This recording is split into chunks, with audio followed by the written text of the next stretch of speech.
Hi, I'm McCarthy, and I help people with their breakups. And today we're going to talk about, can a psychic tell if my ex will be back? It's actually a good question because sometimes some of you out there think your friends are psychics, to be honest. Your friends, family, colleagues. It's like, oh, Wanda said this. Kim said that. My mom said this. It's like, really? It's called an opinion, which doesn't mean it's true. It's going to come true. Just based on their own bias and what could happen, what could not happen. So don't put a lot of weight into that. And always remember this, and I'll be touching on this again. We always believe what we want to believe. That's pretty accurate if you think about it, right? I do, for sure. You do too? Yeah. I mean, it's like there's some things where it comes down to like, do I really want to believe this? You got to ask yourself, do I believe if this is really true? Let's just say, for example, you want your ex back, you want, your dog ran away and someone's like, well, they'll come back. Do you believe it? Put together some rational thoughts and then come back to someone's floating premonition. Opinion. Right? Yeah.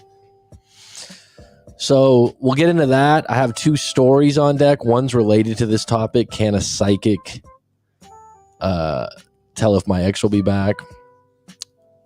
We'll get into that, which, like I said, was a story sent in. If you want to send in your story, send it in to writemac.com. If you don't, that's completely fine, but maybe you want to go to a psychic then. And by the way, full disclosure, I've talked about this before.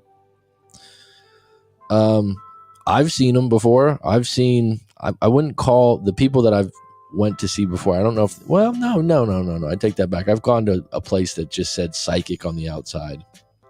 So I've been to a couple. I've been to people that are energy readers, different things like that. So it's not like I'm opposed to doing that. They're tapped in. Could be. Yeah. I mean, you just don't want to go, oh, they said this. It's absolutely 100% true, right?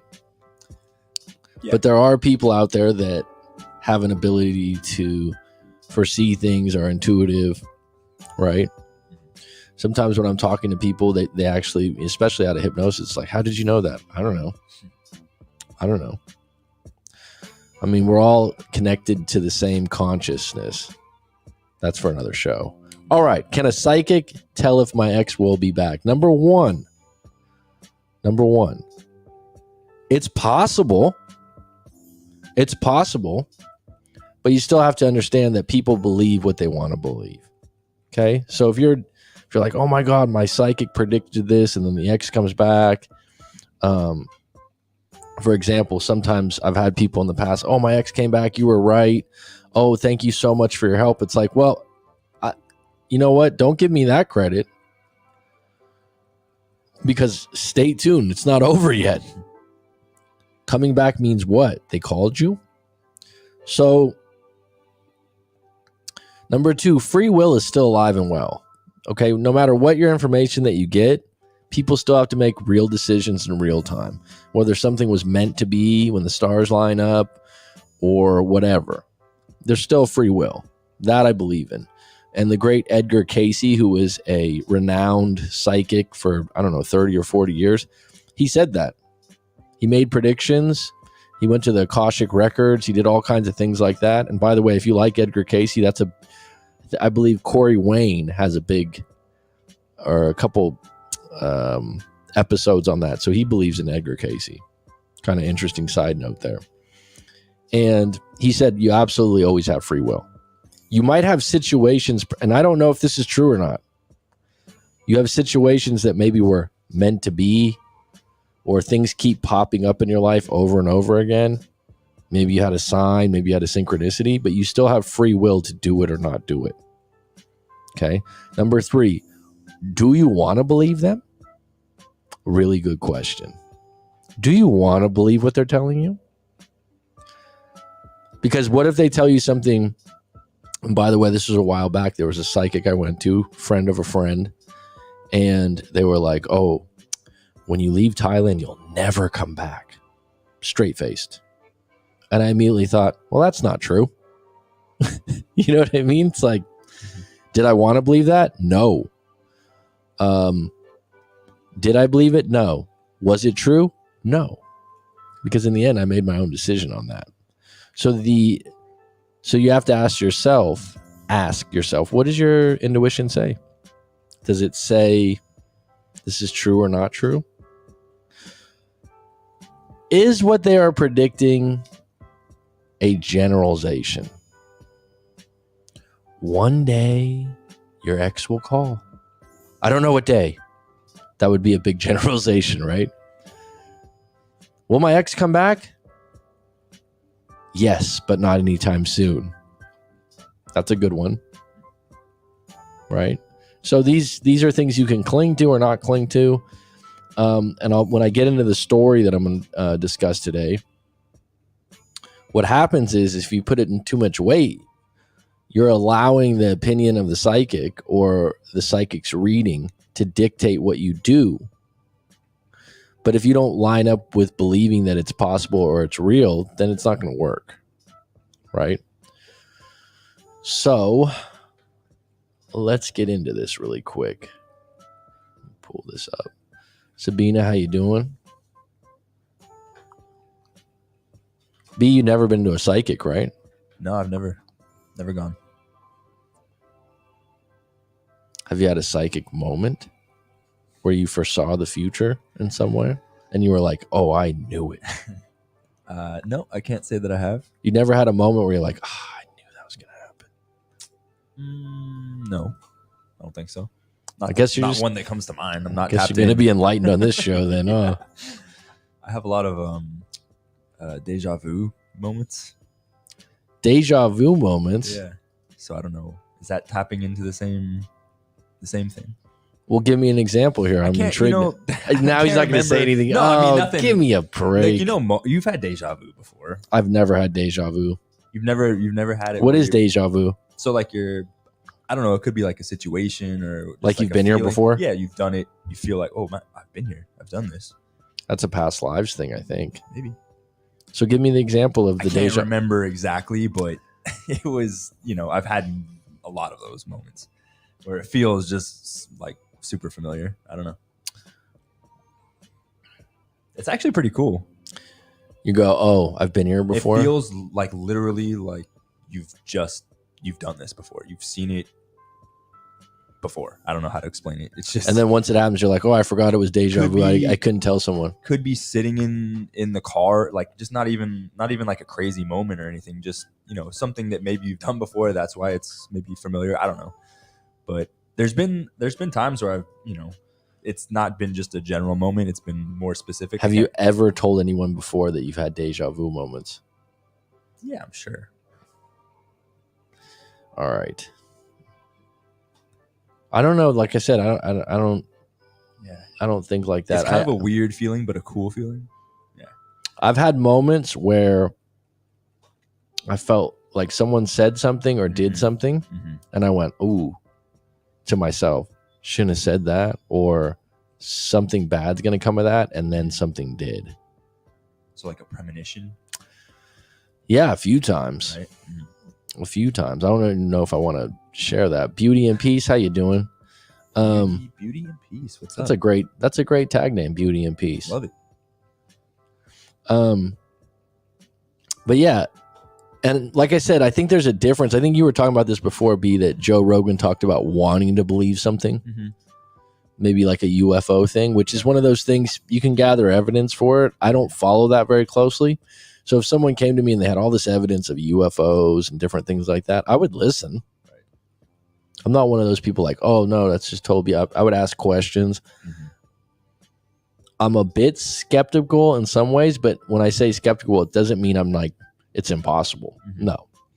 But I'm just not, oh, yeah, that's true. Oh, yeah, that's true. You got to ask some more questions. Right. There's a lot of things out there. Now, getting back to the breakups. All right, we do have a story on this. Don't want to get too off topic. Okay. But please tell me in the comments if you went to a psychic before, if anything's come true, or if you went to a psychic post-breakup and something's come true. Personally, what comes to mind for me was years back. That was one of the things. And the lady, like I said, I don't know if she would call herself a psychic, but she did say some things that were true about me.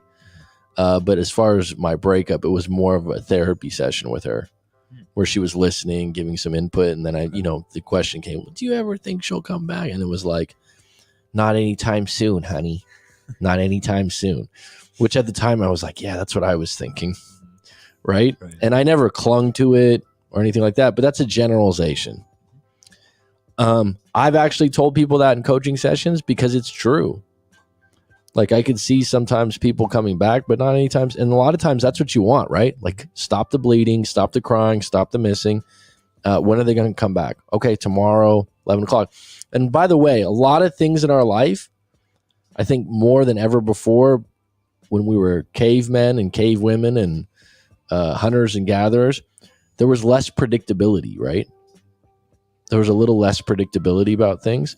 Now everything's on schedule, except for my live stream. But like you kind of know what's going on. You can check on the weather. You can check on the times of things. Things start at this time. You could check when the tides hit the beach. There's a lot of certainty out there. And the shitty thing about breakups is certainty's gone. Certainty's gone. And so when people get in the breakup, they're like, give me some certainty here. Well, if you're really in a breakup with someone that you loved and you couldn't fix the problems, you're going to hurt for a little while. And that's the problem people have. Like, well, there's also so many remedies out there for problems, right? One would be pills. Not suggesting that, but I'm just saying, got a headache? Take a pill. For B, he goes and has another coffee. That works. Right. That works. There's remedies. Someone gets in a breakup, they're like, hold on, what's the remedy? Tough. People will give you different ideas, but that's a cloud of ick, uncomfortableness, and a lot of times it's your first time feeling that way. So the first breakup that you ever have with someone you really love is always going to be the hardest because you've never been there before. So you're like, how do I get out of this? How do I feel this way? How do I stop it? What even is this? Like, what am I feeling right? Yeah. Right. Yeah. It's just not that easy. So when you go, I'm just looking for answers. That's why you go on YouTube. That's why you do coaching and different things like that. And you try to gather up some stuff. And it helps. But sometimes you can't get over the fact that you're just not going to make it go away right away. And actually, the ironic thing is, that's the way you best heal, is when you heal in a way that you deal with all that stuff. Spent a lot of money on psychics. Only one is very accurate. It's a bit scary. She never says what I want to hear. Okay. Had she predicted specific things or past things about you? I'm curious. All right, let's get into a story here. Like I said, based on the this was sent in, and it has some psychic ties to it. Okay. This individual went to a psychic, so I'm intrigued. Right. Hey, coach, I'm writing you this story, but I know nothing will get my boyfriend back as he's moved away and just didn't want to do long distance things as he's in the military. All right, so problem's clear. It's not personal. It's not something that you did, right? He's choosing his job, his career, which is a purpose move, which is attractive, actually, right? Which is ironic. So it's very clear on why he left. It's not you. It's military comes first. Okay. I don't know why, but I'm still madly in love with him. We are both 25 and have known each other since high school. We had hooked up on and off for years after high school as he was in the military. It was fun and free as we were never together. But then the last couple years, we got closer as he was stationed closer to me and we could see each other more often. All right, so just realize when you start a relationship with freedom and hooking up, one person sometimes wants more, okay? The person that cares less rules that specific relationship. And one person might say, well, I kind of like the idea of being free and hooking up. There's not a lot of problems. Males usually like that. Sure. Especially masculine dominant ones that are in the military are probably going to be more apt to be like, yeah, I like the freedom. I like my cake and eat it too. Now, if you take that away from them and just go, I'm not going to contact him anymore, then you might see his true colors come out. Now, so you got closer after seeing each other more often. We talked about marriage at one point, but now he's signed up for something different in the military. Won't go into detail, just that he'll be overseas and he won't be available to talk as much. And I definitely won't see him much. Okay, like I said, this isn't personal. He's made a decision for his career and his life, like I said, which is attractive. So you got to deal with this. What I would add is it's going to make it easier over time to get over this because he's away. He's not in your sphere of influence. He's not hanging out with your friends. He's not in the same city. You're not going to run into each other, right? I would not track him on social media. I don't know how deep he is in the military, if that's even something he does. He told me maybe in a few years he'll be back. Well, don't count on it. I don't know what to make of it, as he's the only man I've loved, and there's no one guy that I've ever been more into. Well, just keep in mind, you're only 25. You're at your peak of your looks as a female, probably. It's okay that you feel this way, but this won't be the only time that you fell in love or fall in love, I shall say. Okay? So, No. And part of what's contributing to it is the drama. The not seeing each other. You don't even know what it's like to live together or live in the same city for a long period of time. So you're really going on half of the information.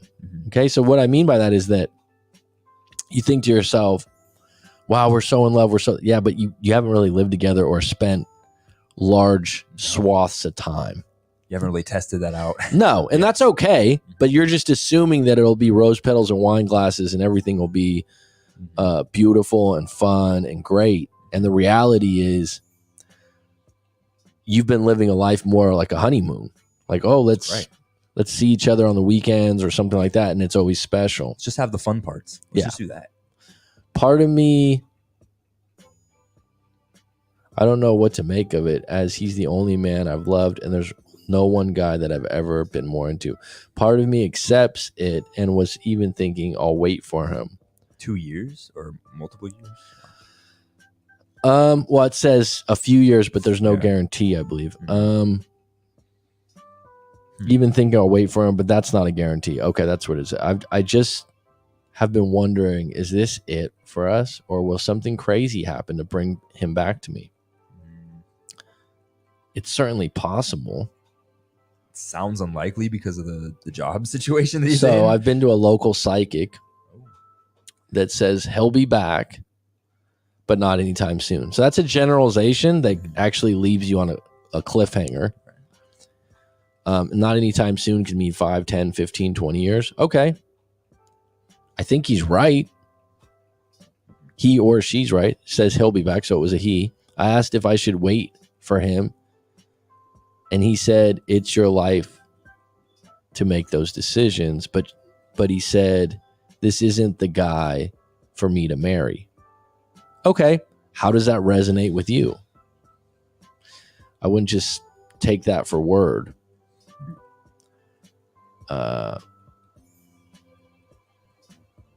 He said he was just here to teach me what love was like. That sounds good to me. I mean, that's possible. Now I'm thinking, so you love someone and they leave? What? And it was left at that.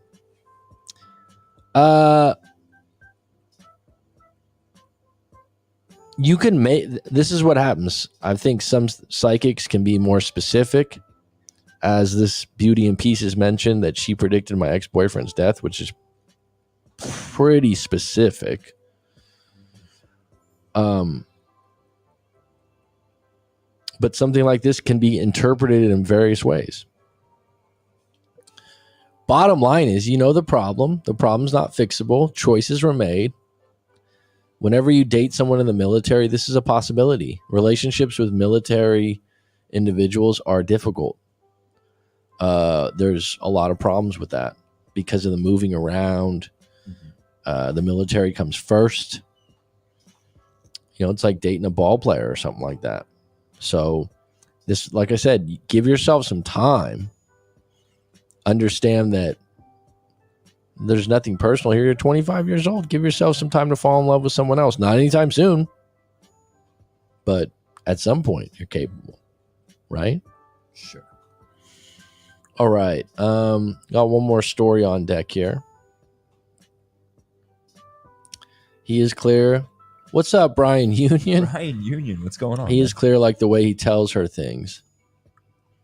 Yeah, I mean, it's just difficult. Sometimes, and the beautiful thing about it is the hardest part of a breakup is wondering why. Hey, he decided to sign up for a military post that's overseas. Pretty clear. Yeah. Military comes first for this individual, which, like I said, can be attractive. Being unavailable and doing something that's, dare I say, admirable. Right. So, but this relationship's not going to define you. And most people know, like, look at your family, friends, and colleagues, different ages, different groups. How many of them have fallen in love more than once? And this is what you got to come back to when you break up. Can I do equal to better? You're never going to get the same person because there's identical twins aren't even the same people. So you're never going to get the same person. But can you do equal or better? I think so. I think you can. Do you need to take some time to lick your wounds and feel sorry for yourself? Sure. Mm-hmm. How long you do that's up to you.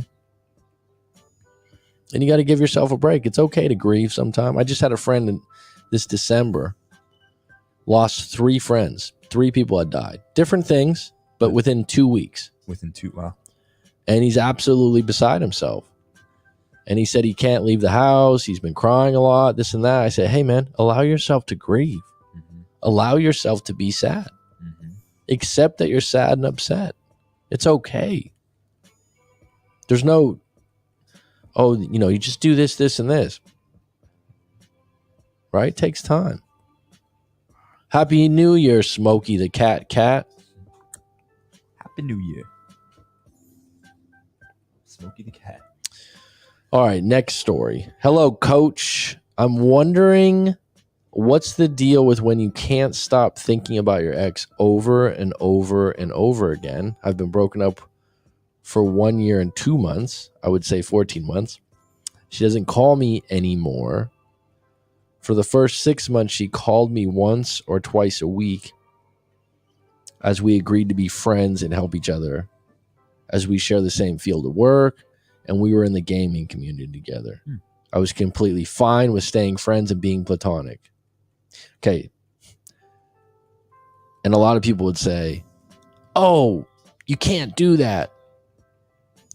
You can, but there's consequences because deep down you're like, oh, I can be platonic. Oh, I can be fine because we do gaming together and we have things in common from work. It's like, okay, what if she starts hooking up with someone else and showing pictures and being like, hey, did you want to do some gaming tonight? Ron's going to be with me though. Is that okay? It's like, whoa, what happened here? You got a boyfriend now? Are you going to start going out with her and her new guy? Women are ruthless too. They'll be like, oh yeah, they'll just drop it in there. Guys are like a little bit nicer. It's like, oh, I'm not going to tell her I've been seeing someone. I'm not going to bring that in. We could just stay friends separately. You're opening yourself up for a situation where you're like, oh, we're friends, but I didn't know she'd start seeing someone. Because a lot of times, if you want to still be friends with your ex, you're most of the time, not always, because there's always exceptions to the rule. There's always outliers. Most of the time you're lying. You want to hook up again. Men, maybe they don't want to get back together, but they say this: I'd like to hook up from time to time. I'd like to get some punani. Do you know where punani came from? I have no idea. Have you ever heard that before? Of course, yeah. You know the first time I heard punani? High school. I really liked that movie when it came out. It's from a movie. Oh, it's from a movie. Let's see if I can guess. Does anyone know what movie punani was used in? Little trivia. Let me get back to the story. All right. I'm gonna be thinking about this. Yeah, I know you like punani. So let me just recap the story from the top. I'm wondering what's the deal when you can't stop thinking about your ex over and over. I've been broken up for 1 year, 2 months. She doesn't call me anymore. For the first 6 months, she called me once or twice a week as we agreed to be friends and help each other, as we share the same field of work and we're in the same gaming community. I was completely fine with staying friends and being platonic. I was even dating some other women that were nice and had a few hookups that were okay to good. I believe you. We agreed to keep that private when we talked. That being our dating life. That right there, ding, ding, ding, ding, ding, ding, tells me, that right there tells me that you had a covert contract, like, we're going to be friends, but I don't ever expect you to get with anyone else. You know what I mean? It's like, we can't talk about dating. Is it going to happen eventually, dude? It's going to happen, right? I've had clients before, we're getting a divorce, this, that, and the other. I'm going to give her the house, but she can never let another man move in there. And then you know what I say? Don't do that. I've met men over the years. I remember I was at a Christmas party. Mm-hmm. This guy was like sorry to get off the topic, whoever story this is. This guy was, I don't know, 50s, late 50s, established, was very prominent in his field, very professional, had the white hair, you know, had all the achievements. And we're there at Christmas. It was a mixed bag of people, right? And then it comes up, it's like, yeah, the wife took the house. It's like, where'd this fucking come from? You know, it's like, it started out, on Christmas, me and my sons used to, you know, wrestle and do this and do that. But and then things started to come out. Yeah. Just had a couple cocktails. He's right. Like, yeah, and the wife who wanted the house for the kids ended up moving a guy in there a year later. Well, what'd you expect, dude? That she was just going to be celibate for the rest of her life? She's just going to sit. So a lot of guys go, even though we're broken up, we're going to be friends. They don't fathom the idea that she's actually going to give up the punani somewhere else. All right. So we agreed to keep that private when we talk, that being our dating life. Then 5 months ago, she announced that she had a boyfriend, and out of respect for him, not you, and his wishes, she was going to stop talking to me.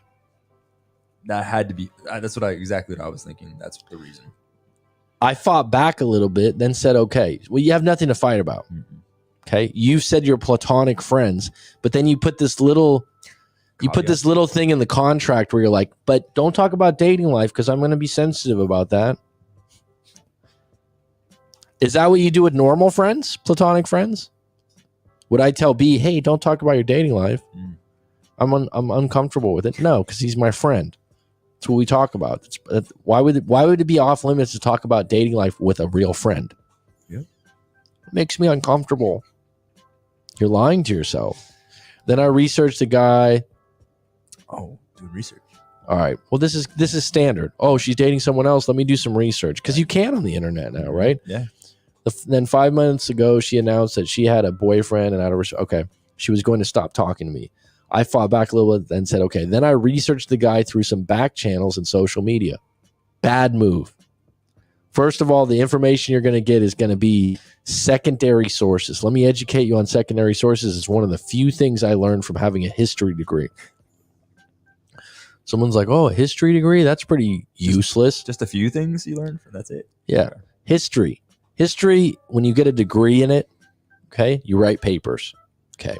When you write papers, you take stances on things in history, and then you take pieces from books, from articles, and then you cite the sources. Okay. Now, when you cite the sources,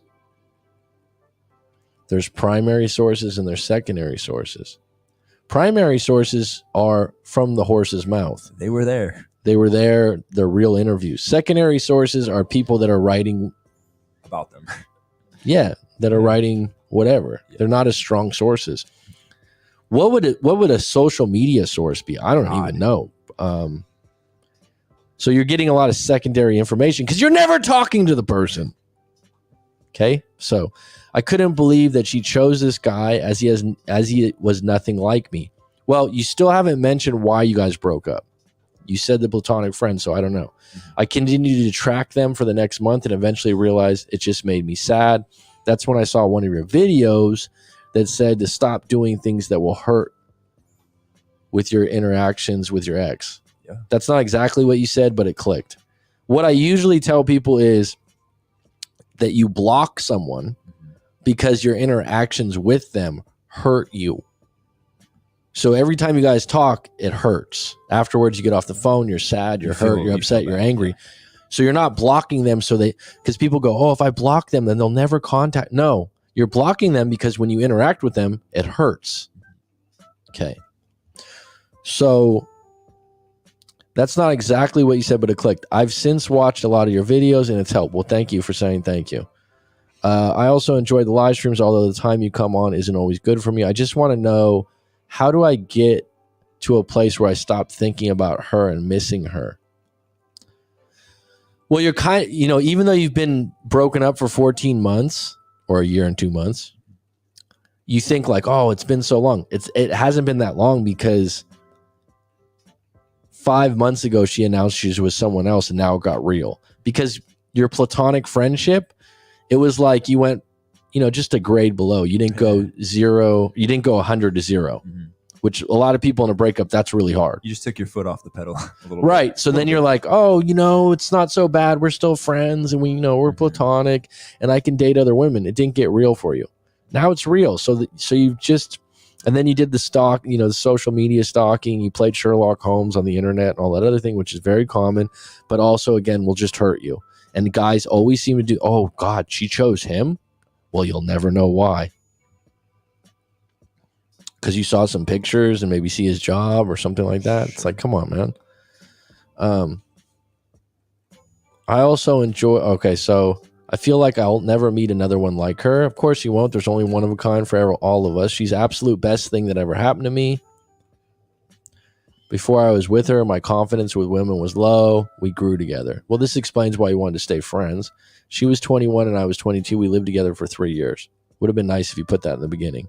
How can I break this cycle of pain and worry of never doing better? Great question. I would book a live coaching session, writemac.com. I'm being sincere. Because there's way more deeper elements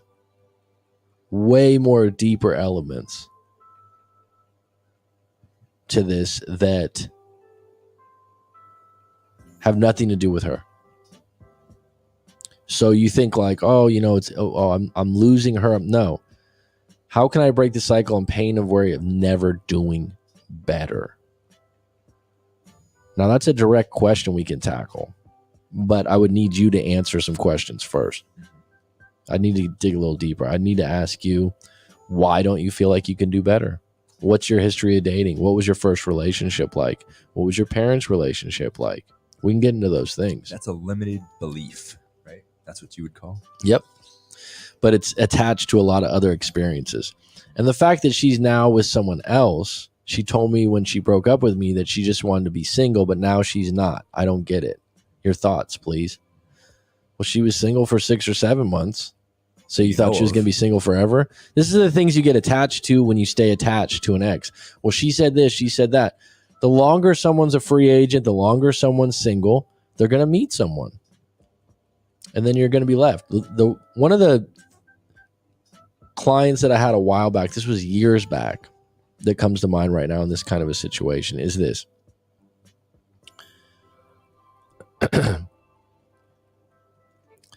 This guy was married. They had a kid. They got divorced. They lived in the same neighborhood. They lived in the same neighborhood, like down the street from each other, and they were co-parenting. Yeah. And this dude made a lot of money. He did well for himself. He still partied a lot. That's what stood out about him. Like, really? He was in his mid to late 30s, but still did a lot of partying. Had a lot of stories about that they were partiers when they were younger, extracurricular activities and different things. I won't get into details on that. But so they had been co-parenting and been separated for 10 plus years. and lived down the street from each other. And like I said, he made good money, so he was able to take care of his daughter was like, I think 12 or 13. I usually have a really good memory on this. And she was single. And she was always kind of interested in getting back together. Like when they would have birthdays for the daughter, she would flirt with him. Okay. She was still on him a little bit. And he was doing his thing. He was a cool dude. He ended, or it was kind of mutual, or do you remember? I don't remember the exact reason for them ending it, but like I said, they lived down the street and they were still close and they were good parents. But like, she had a few moments where she was trying to hook back up with him, right? Because they were on very good terms. And he even mentioned this in the live coaching session, how like, you know, during a birthday party, she invited him over and they had hooked up a couple times, but nothing came of it. And he just wasn't up for it. Right. So she moved some guy in eventually and she had a new boyfriend and this guy went ballistic. He was fucking crying, hysterical, upset. He thought for the rest of the time that would be his kid's mom, that she would always like him and always want to be with him and always put him number one because she had for years. She had been chasing him for years. I mean, that just goes to show you sometime it's going to come, you know, like and 10 years. What happened was, like I said, the hard one, I don't have kids. But when someone moves in with your wife or your kid's mom, it's tough because all that judgment about that guy, how they're going to be around your kid, it's one of the harder ones for a lot of guys to deal with. Talk about territorial, right? And you're like, that's my fucking kid. And he wasn't so much that, but you know, he didn't like the guy. He was just like, his chance is over. Like they're done. Like they're really done now. Like it was always an opportunity. There was always a window open that we might get back together. She's kind of into me and the door just shut and it's called the takeaway. It's done. Not to mention, like, I think part of it was now she was with someone else. He doesn't really want to get back with her. It's just done. And he of course he didn't like to do guys. I don't think I've ever met a guy that's ever been like his ex-girlfriend, if it's a girlfriend or wife that they've been together for a long time. When I say a long time, like let's say at least 3 years. Okay? Maybe 2 years of living. I've never met a guy that goes, oh yeah, the guy she's with's really nice, man. You know what? I mean, I told him, let's get a beer sometime. What are you guys going to do? Talk about how you used to, you know what I mean? Yeah. It's just no matter how kind or cool you are, guys will never go like, oh man, she found a really good one. No. Right?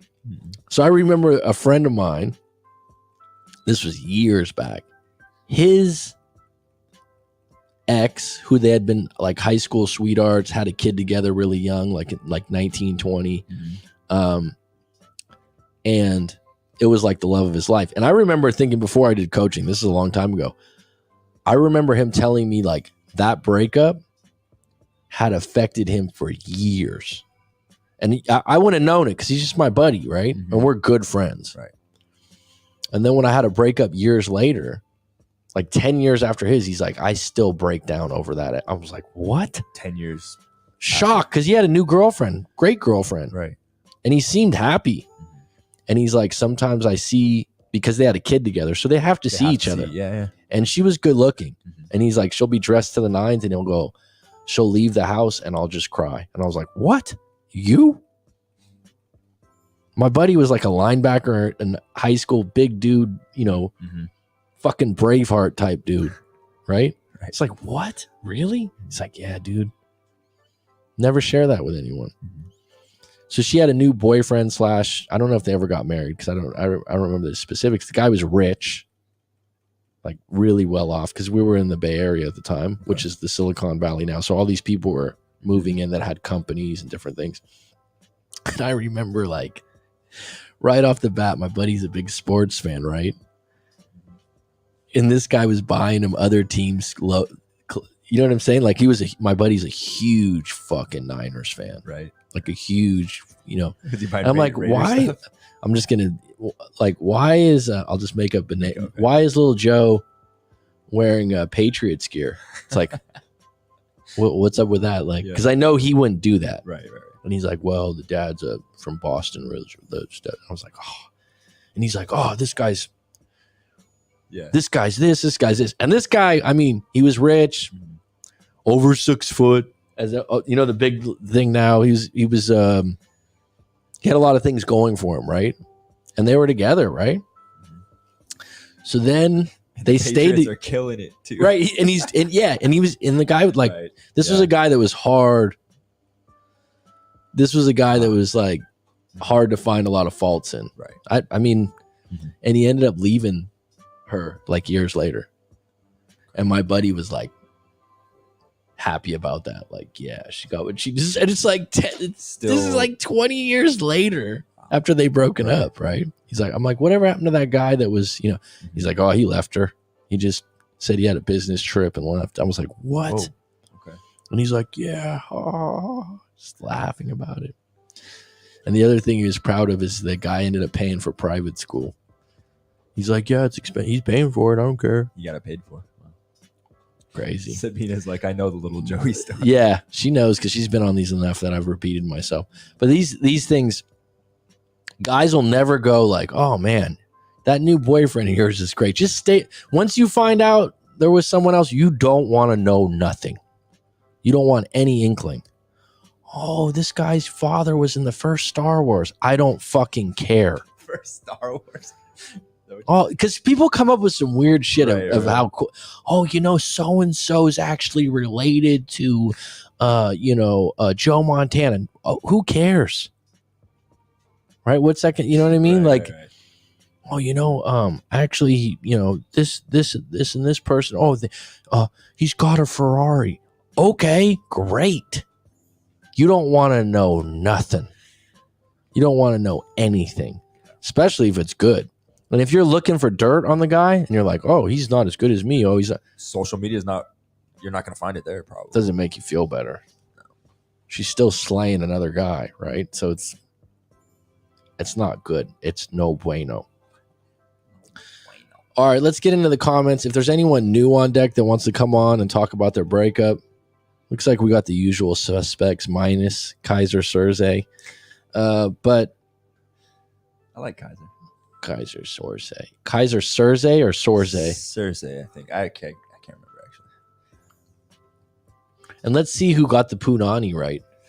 I don't think I saw it in there. I saw it in there. Petty Betty, what's up? What's up, Petty Betty? Let's see. Anybody? All right. Could be just infatuation. He's interested in her because he was the first man who romantically connected with her. Macaroni. Rice-A-Roni was a San Francisco treat, if you ever knew that one. That is true.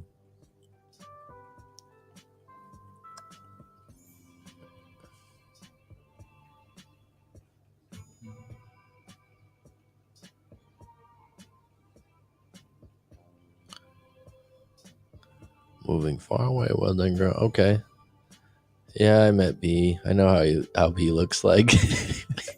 Wow, look at this. She's got. Look how she dropped that scoop. Too. Like, whatever, guys. Okay. She's got the scoop. Backstage passes. All right.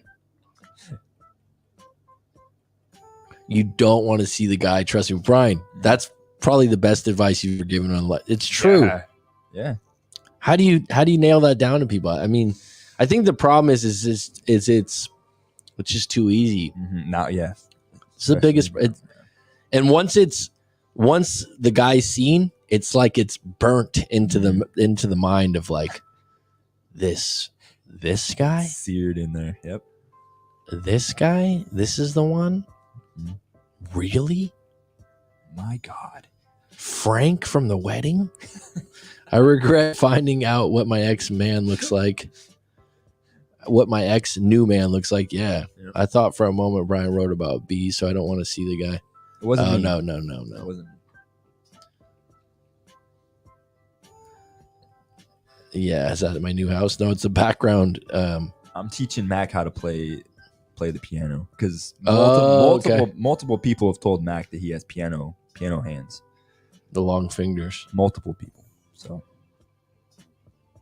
Whether you believe that or not is up to you, B. But I'm speaking truth here. I've been approached by it's like, wow, you have piano hands. What it's are you talking about? I'm just laying that out there for the people to understand. You said that's the one instrument that you would want to play. Come on, that's egotistical. If he wanted to be with her, he would be. He can speak and express himself. He could speak when he was making those kids. Give me a break. That's all ego issue. Well said. Ex-lovers are like scars. It stops hurting, but you never forget what it was. I would say that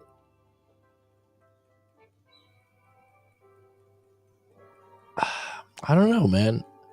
I don't know if it's scars for me, because I think if you do better for you, and it's not a shot on your ex, like just a personal. If you do better, it's like sweet. Okay. It's like, mm-hmm. So it was a good moment. Mm-hmm.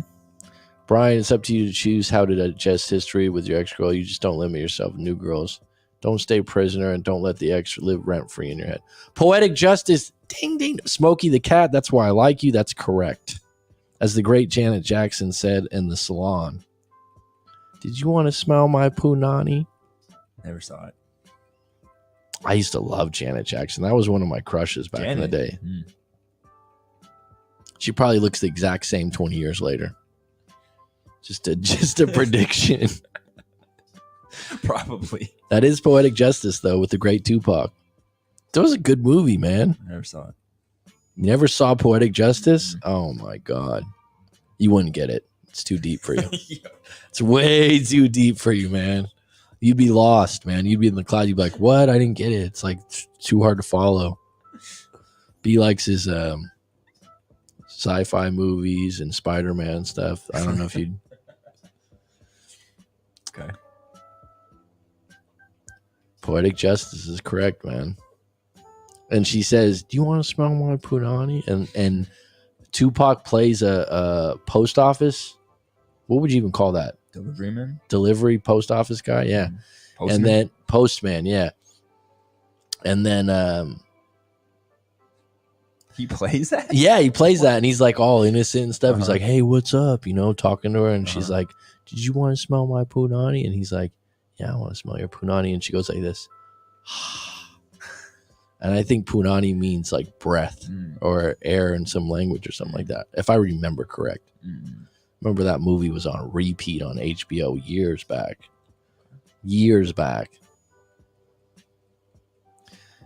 Angel Jimenez, welcome. I've been in a position where I was the good catch and the current boyfriend was always comparing himself to me. I found out after my ex came back, she told me about it. Interesting. Let me reread that for a minute because I'm a little bit confused. So I guess they broke up. He was the better option. Is what you're saying. According to him. He was and then the new boyfriend couldn't. I've been in a position where I was the good catch and the current boyfriend was always comparing himself to me. I found out after my ex came back. She told me about it. Is that a good thing though, Angel? Are you guys together now? I mean, I've had a few clients where the girl will break up with the guy or cut things off while they're dating. They're not there yet, but they've been dating or sleeping together, and she'll be like, I have to be honest, I still have feelings for my ex. And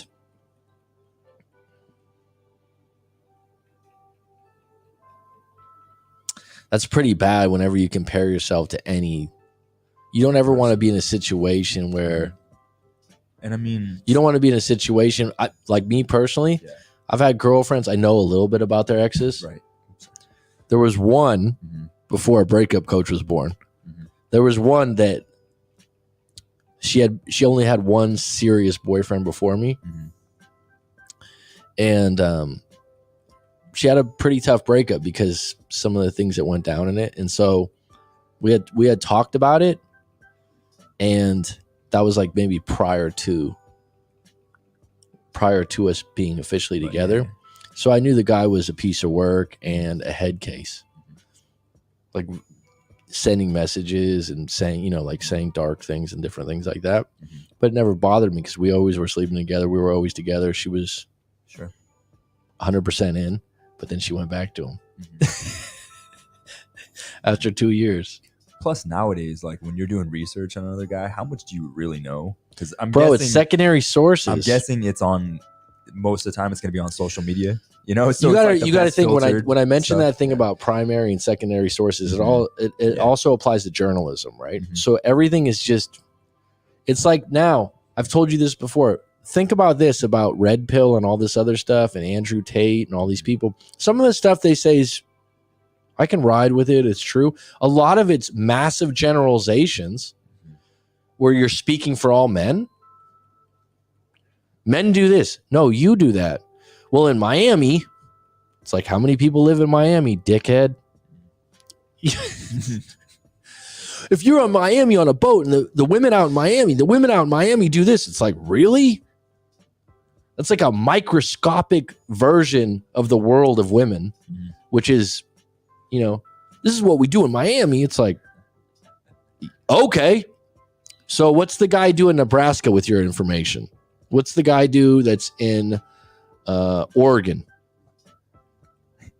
Oh, we've changed lives. We've saved guys' lives. Really? We can't show you. Like, how are you going to show that to people? How can you show me you saved someone's life? With verbals.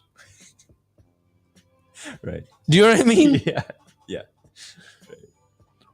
That your show saved my life. Really? Fresh and Fit is claiming that they've saved men's lives. It's like, it's pretty bold. I guess Jerry Springer has too, right? I mean, come on, man. Seriously though, what is better? What does it mean to do better? Better body, better personality, better job. I guess it'd be different for everyone, right? Yeah, absolutely. Great question. Thanks for that. I'm just going to call you Cat.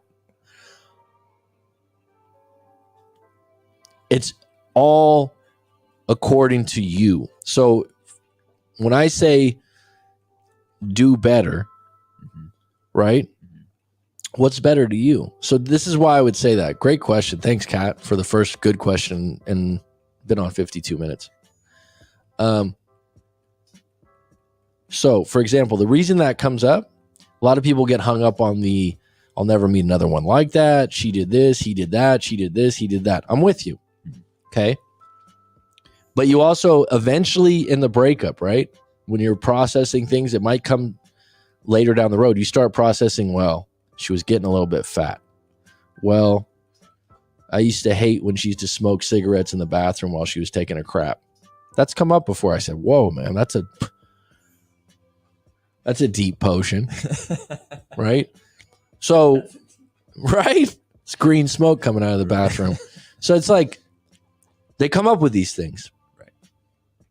But do you really take the time to think, like, if I did better, there's probably some specific things that you're like, I don't want to date a woman that smokes cigarettes and takes craps simultaneously with the door closed, right? I'm being sarcastic, but someone had told me that before. These are things that really turn you off, right? So instead of going, you're not going to ask someone on a date like, hey, man, do you, or hey, do you do this? I just don't want someone that smokes again. Or has hamsters or, right. anything like that. So you can start coming up with some things where you're like, I don't want that again. I remember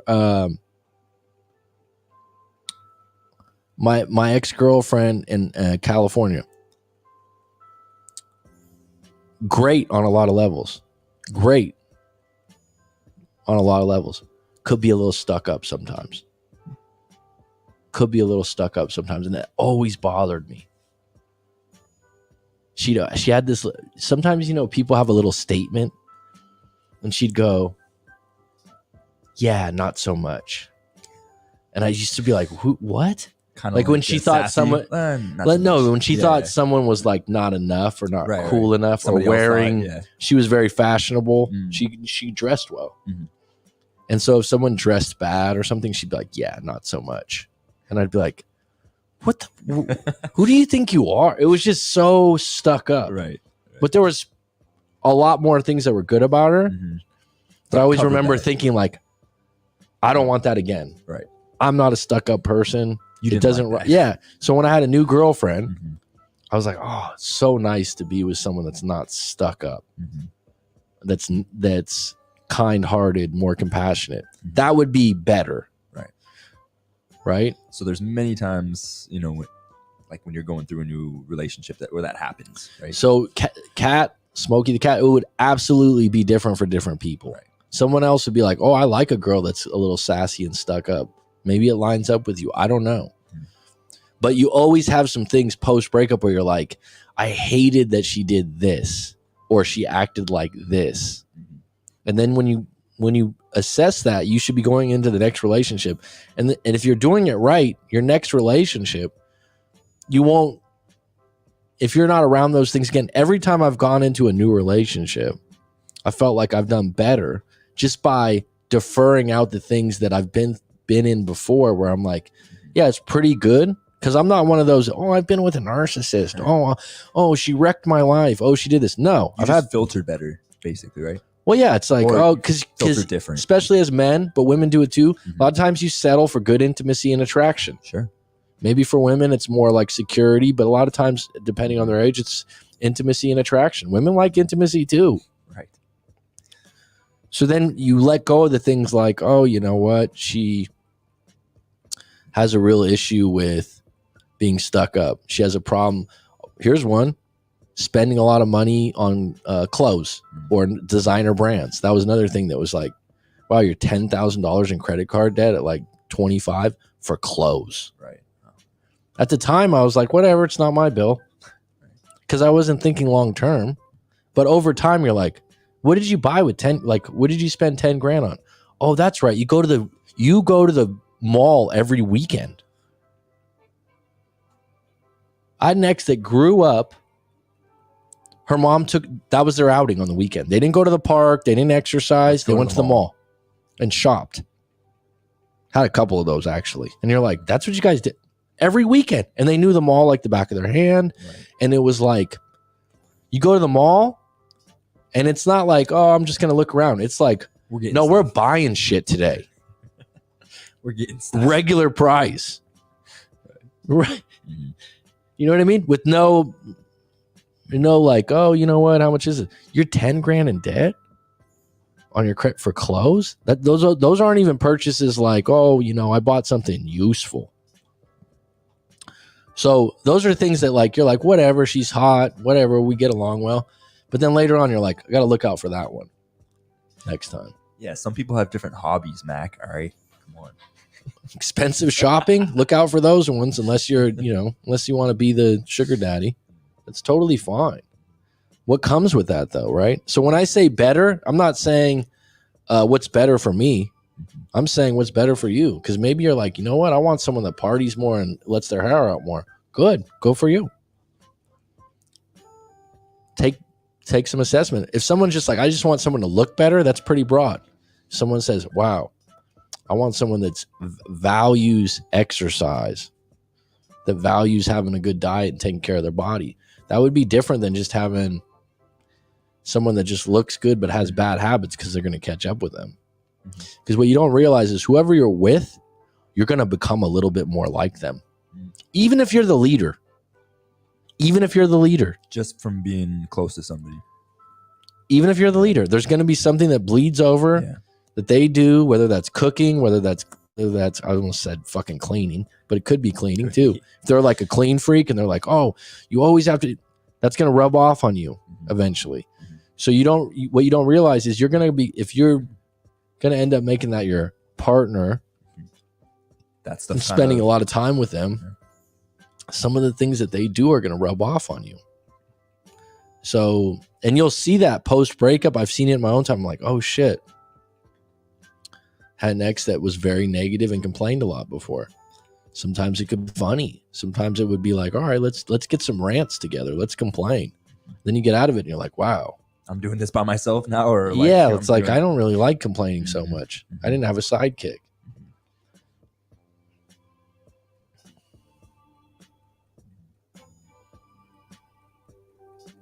Whatever happened to the other guy that wanted to go to Cat Island? That was the great Aleph.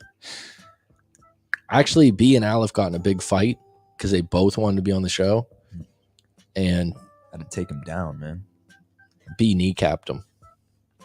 Went straight for the kneecap. I thought it was a cheap move, but he says it's necessary. He said it's something he learned through Aikido. The great Steven Seagal taught me. Mac, I'm dating Angel, the other girl from my story, but it just feels weird because at one point it was a triangle in 2020. I'm shocked she still wanted to date me. Is it too soon?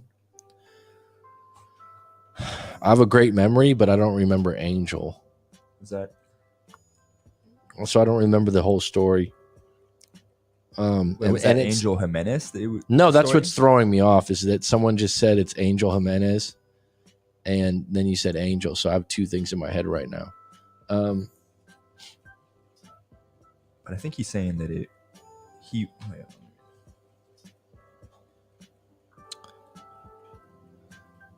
I'll come back to that, Brian.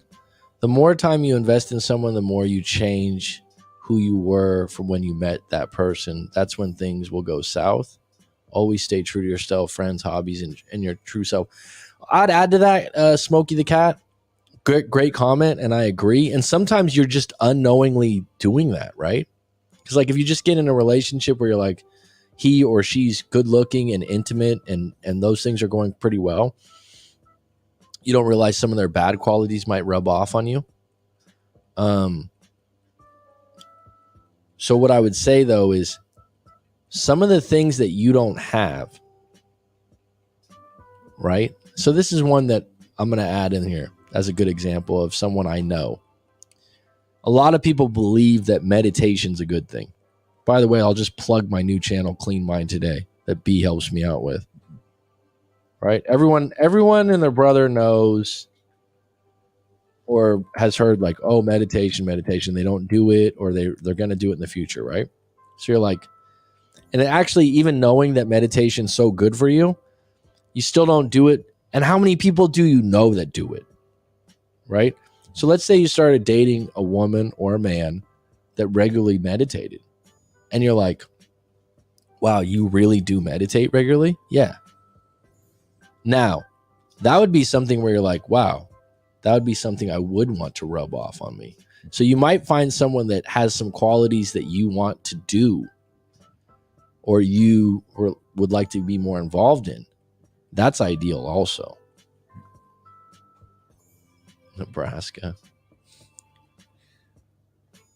They have a Cat Island. Cat Island is You've been there? No, but it's in Thailand. They have one in Thailand, right?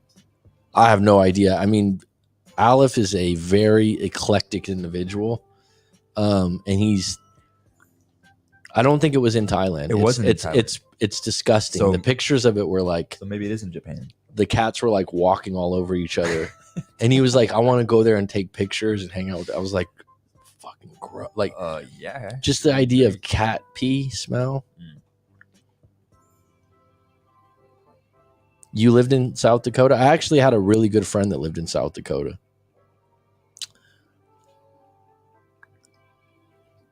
I agree, Smokey. I stopped working out when I got with my ex. Yep. Smokey the Cat is a guy. Yes, he is. He's a dietitian. Oh, yeah. Some people got different hobbies, Mac. Well, some people spell some with S-O-M-E. Just a thought. But I'm all right. I'm versatile. You can adapt.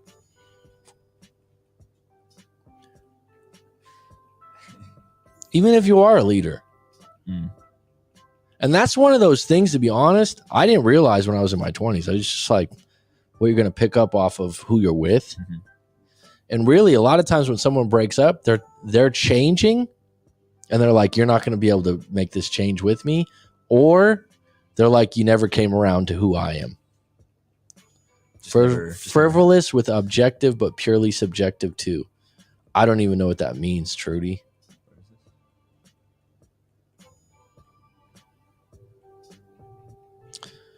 B got so much hotter. Wow, man. After what? Do you want to give me your OnlyFans post? Post breakup, you start realizing that you don't want what you don't want in your next relationship. Totally agree with you. Yeah. And it's a good thing. Mm-hmm. I've thought about, like, it would be a good little survey, right? People love surveys. Yeah. If you like that too, where you could choose, and you're like, oh, this will be your ideal one, and then we put labels to it, like, oh, you want to be with an angel. Oh, you want to be with some of the names of labels that have come out on the internet now that people just accept as like boss bitch. It's like, right? Right. Yeah. Okay. No. Like people just use them all the time now because someone wrote a book like How to Be a Boss Bitch. It's like, that's me. I'm a boss bitch. Like, why would you want to call yourself a boss bitch? What a turnoff, right? Yeah. What if you went on your first date and she's like, I just want to let you know I'm a boss bitch? It's like, check. I'm out. What's this all about? Oh, you like? I mean, you never know. B's a little submissive. Have you ever read the book Think Like a Freak? Think Like a Freak. I think I've heard that. Yeah, actually. Is that the one with the hot dog on the cover? I didn't get really far in it. I know which one you're talking about. What's Cat Island? You'll never know. You'll never know, Betty. Talk to a leaf for sure. You're only allowed to take a canoe, right? It's supposed to be, yeah. Oh, like you can't. Yeah. There's no motors allowed in the area. Mm-hmm. Would you just want to be surrounded by cats, though? No. I wouldn't even want, I mean. I mean, if a leaf is going to take pictures and do all that, I'm down for checking that out. My ex meditated regularly.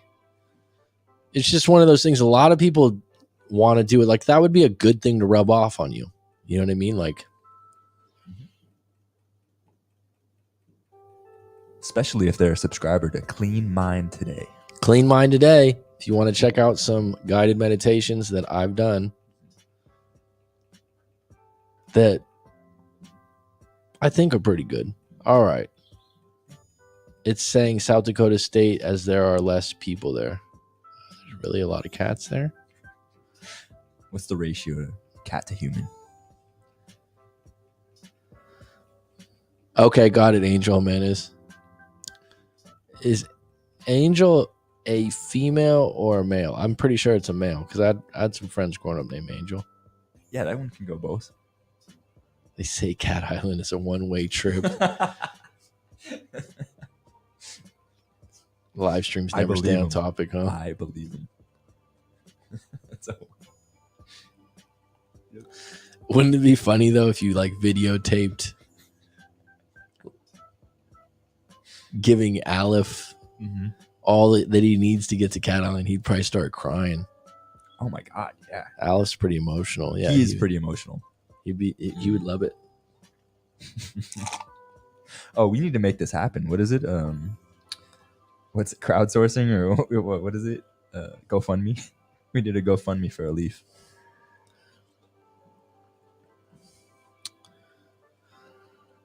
Just getting back to your question, Brian Union, I would say that if you're dating someone new or someone from your past and you're single and you're still post breakup, you still miss your ex, I personally think if you have interest in that new person, tread lightly, whatever, but go on dates. It's better than staying at home. Now, if that person's bad for you or you're, it's like I had a client yesterday that was talking to me. He's talked to me over the years with different women now. And he's not bad with women. It's just like, hey, I want to check what you think about this because I know his history.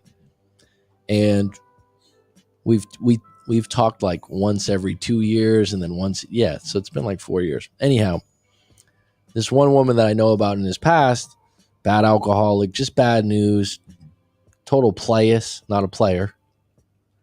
I don't want to use the word hoe because I don't know her that well. Okay. And that's a strong word.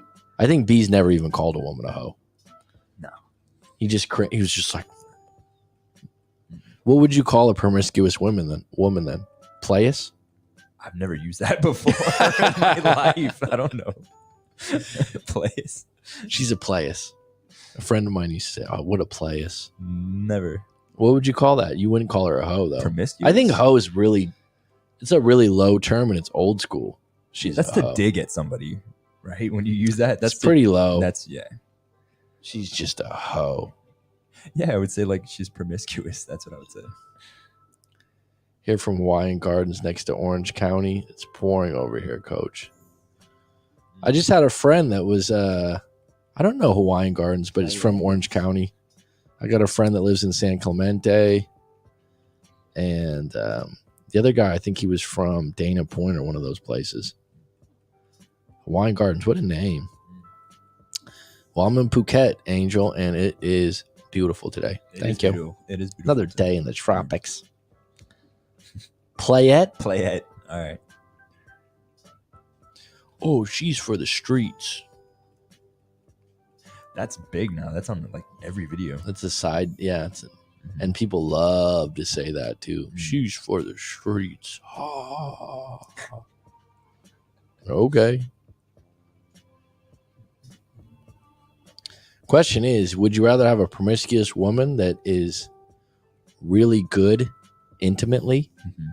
I mean, really good? Like, or top. Would you rather have one that is very conservative and maybe half as good? Where are we in the relationship? Starting out? Long term? Wherever you want to be, B. Just answer the question, please. Friends with benefits? What's going on? What's the relationship like?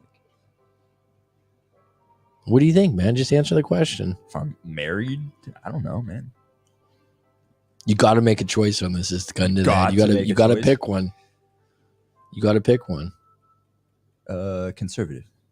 You're a liar. Conservative. He's lying. Conservative. Fingers crossed, man. She's great. She's ready. She's already cooked me dinner. She was good in the past. I just chose my ex over because she was more ratchet. What's ratchet mean? Is that a term? I don't know. Well, you know what, Brian? Knowing you for a while, you've never had trouble pivoting out. If you're happy, she's cooking you dinner. Take things slow. Don't commit.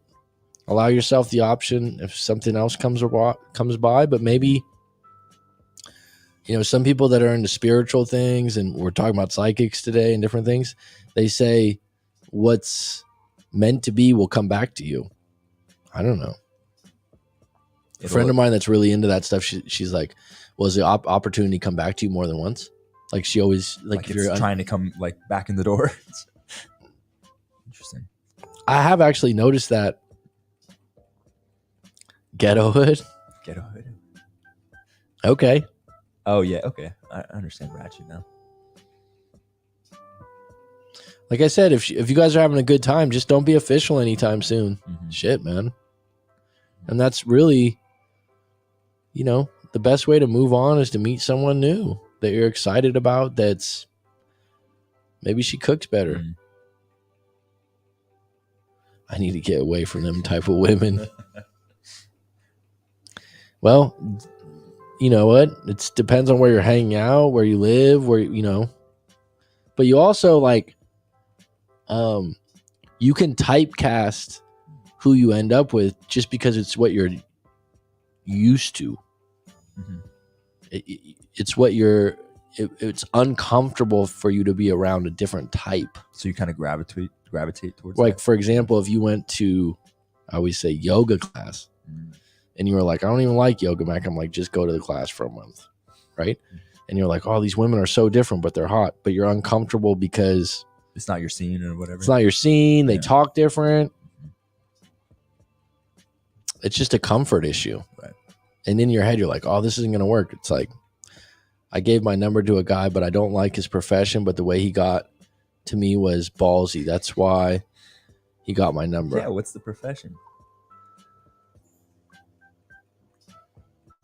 Just if you want a different demographic or a different group of women, and I'm not saying, I'm saying subculture like surfers, yoga, fitness. You got to hang out in those places. Right. That's all. That's all it is. And obviously, you know, you don't have trouble, Brian, attracting new women. That's not your issue.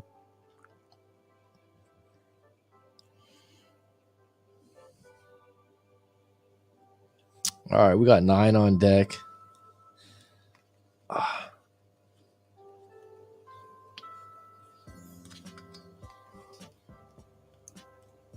I don't want to offend anyone. That's nice. Oh, let's just be Now we're gonna be. What would be the worst profession? You know what would be the worst? Would be I don't know what the name is. Embalming the dead. Okay. Yeah. That's what came to mind when you were like, right. what do they call that? Mortician, yeah. They're like, oh, I'm a mortician. It's a family business. And the crazy thing is, morticians, family businesses. We've been around for 80 years. You'll never go out of fucking business, they dude. Can't find anybody else. No, have you ever met someone in your life that's like, yeah, I've been training to be a mortician? Excuse me? No. Mm-mm. I remember my mother told me years back. I think she said she was in high school. There was a place that was a former mortician. What do they call the places for mortuary? Mortuary. Yeah. Great knowledge. And so downstairs they do the embalming. Oh, underneath the okay. Right. Yeah. And she said this guy took her to a place like they were dating and stuff where the embalming used to go on. I was like, that's fucking to a date. Oh my god. People are weird, man. Some people are in some weird shit. I mean, unless it's like a Halloween. Not to hook up, but she was just like, it was weird. It was like all tile and shit. Yeah. That to me could not be beat.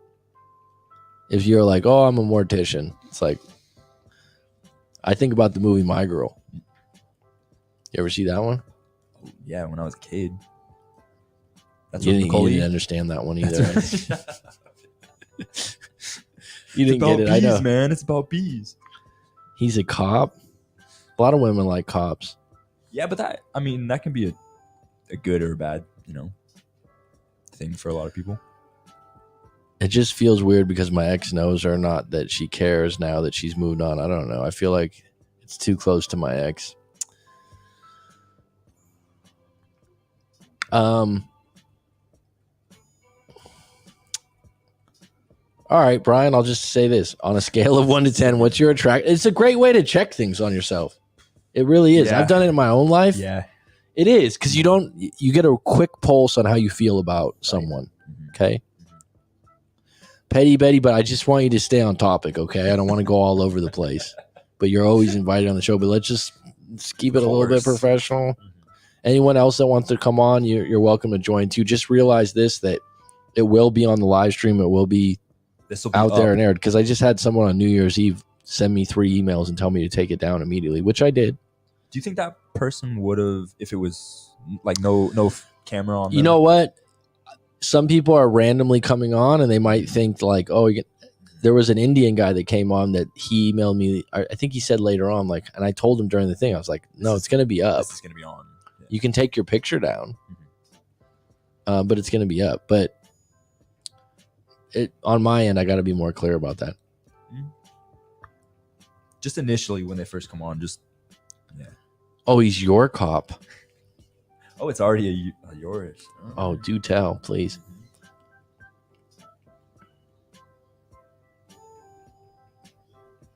The funny thing about that is, if your ex knows that she knows this other girl, all right, on a scale of 1 to 10, Brian, what's her attraction? On a scale of 1 to 10, what's your connection? On a scale of 1 to 10, what's your intimacy and attraction to her? Gauge those. Now, honestly, is she more attractive or equal to the attraction level that you had for your ex? Take it down, Mac.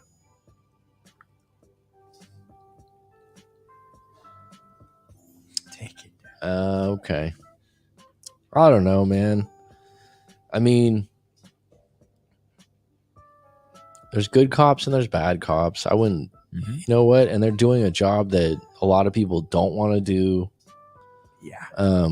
So great benefits, great pension, highly respected before, maybe 10 years ago. Yeah, maybe. I mean, depending on the day. just took off my makeup. Well, let's get real. Let's just get real. The real you.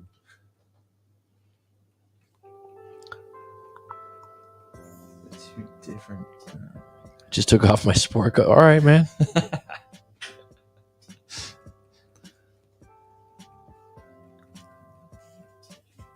A bit more attraction. All right. So if she's more attractive, then your ex will. Women that know that you're hooking up with someone else, that's what they look at. Is she more attractive to me? It'll bug the shit out of her. Mm-hmm. Not telling you to do that because I don't play those games, but.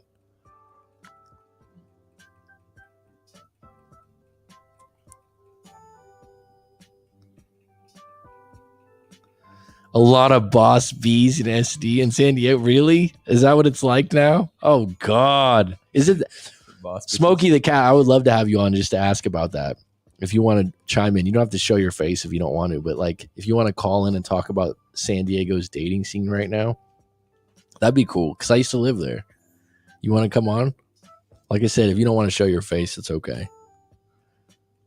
Petty Betty, I'm already bumping you out because I don't want to wait for the makeup show, okay? Got the bump.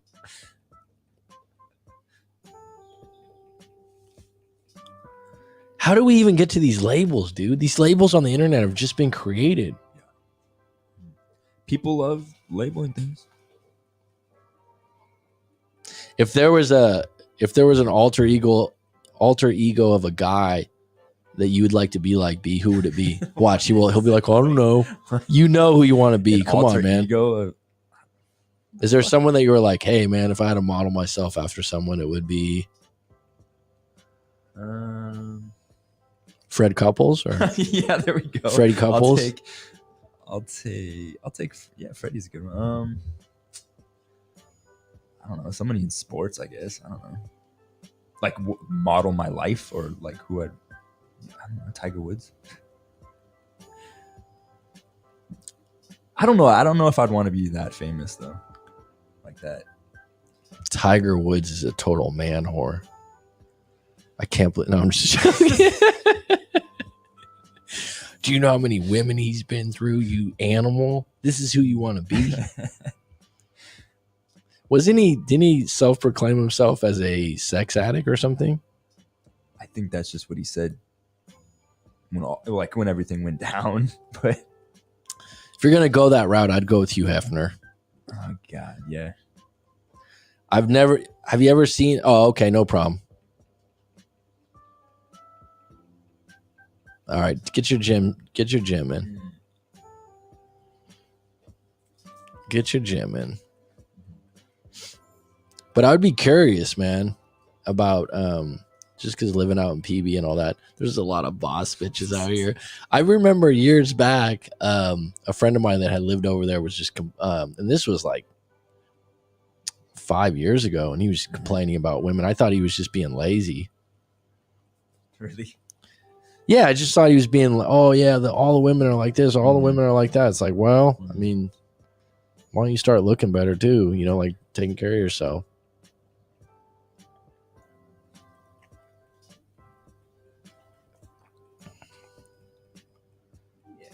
Well, there's a StreamYard link. Petty Betty or Smokey the Cat can chime in, or both. I don't care. We can make this a party. And Petty Betty, if you don't have your makeup on, you can be sound only, but you got to be quick. This is a streaming conversation, so there can't be any there can't be any of that. We got to keep it moving a little bit, okay? Keep it snappy. I'm not good at a lot of things, but I can talk fast. You can talk and walk fast too. I'm a seriously fast walker, yes. Like, we'll be walking and I'll just look up and, oh my God, you're 20 steps ahead. Always been that way. You and my grandma, I swear to God, my grandma was a fast walker. You know what they say about fast walkers? What do they say?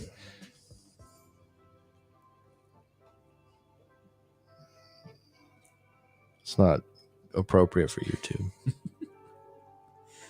I'll edit it out.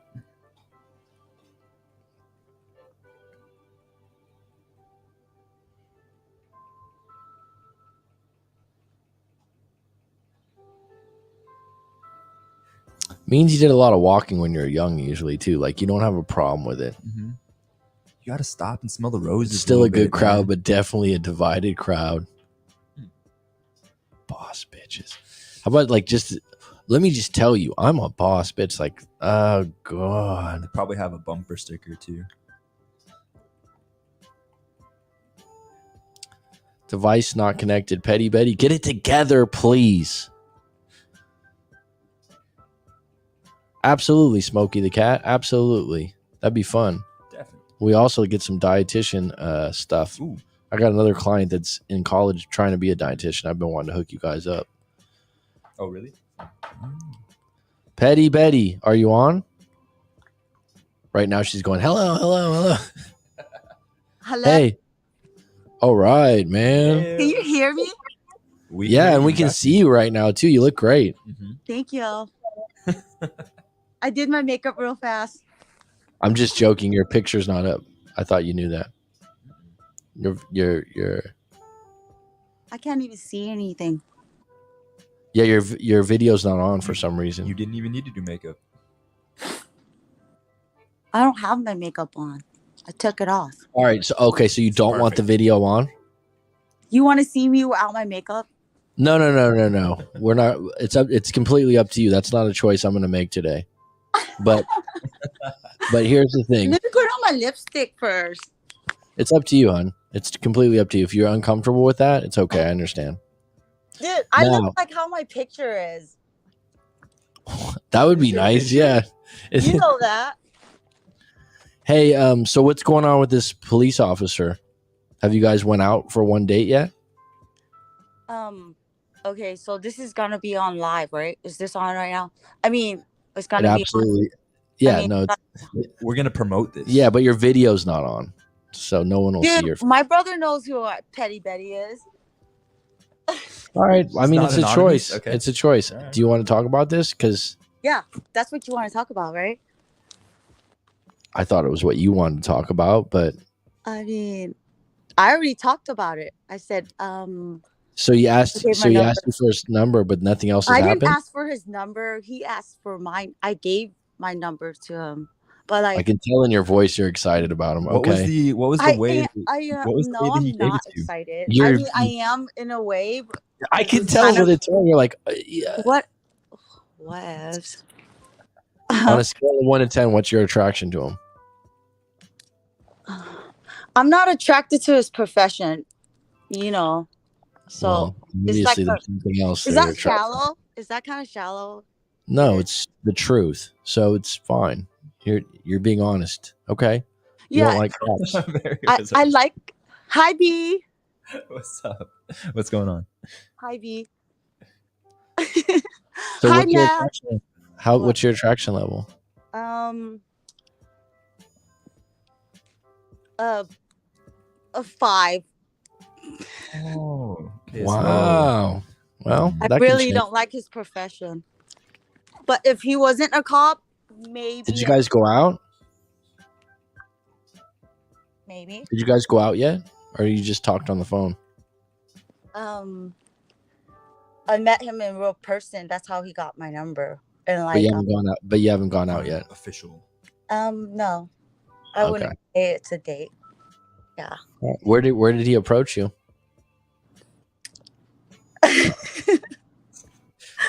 I don't know if this will get like him in trouble because like he kind of okay, so in the streets. Okay. That can mean a lot of things. What does that mean? He came with a cop car and everything, and I was like freaked out. You know, I was scared. He pulled over. Yeah. Shit, you must have been All right. looking good, Mary. Yeah.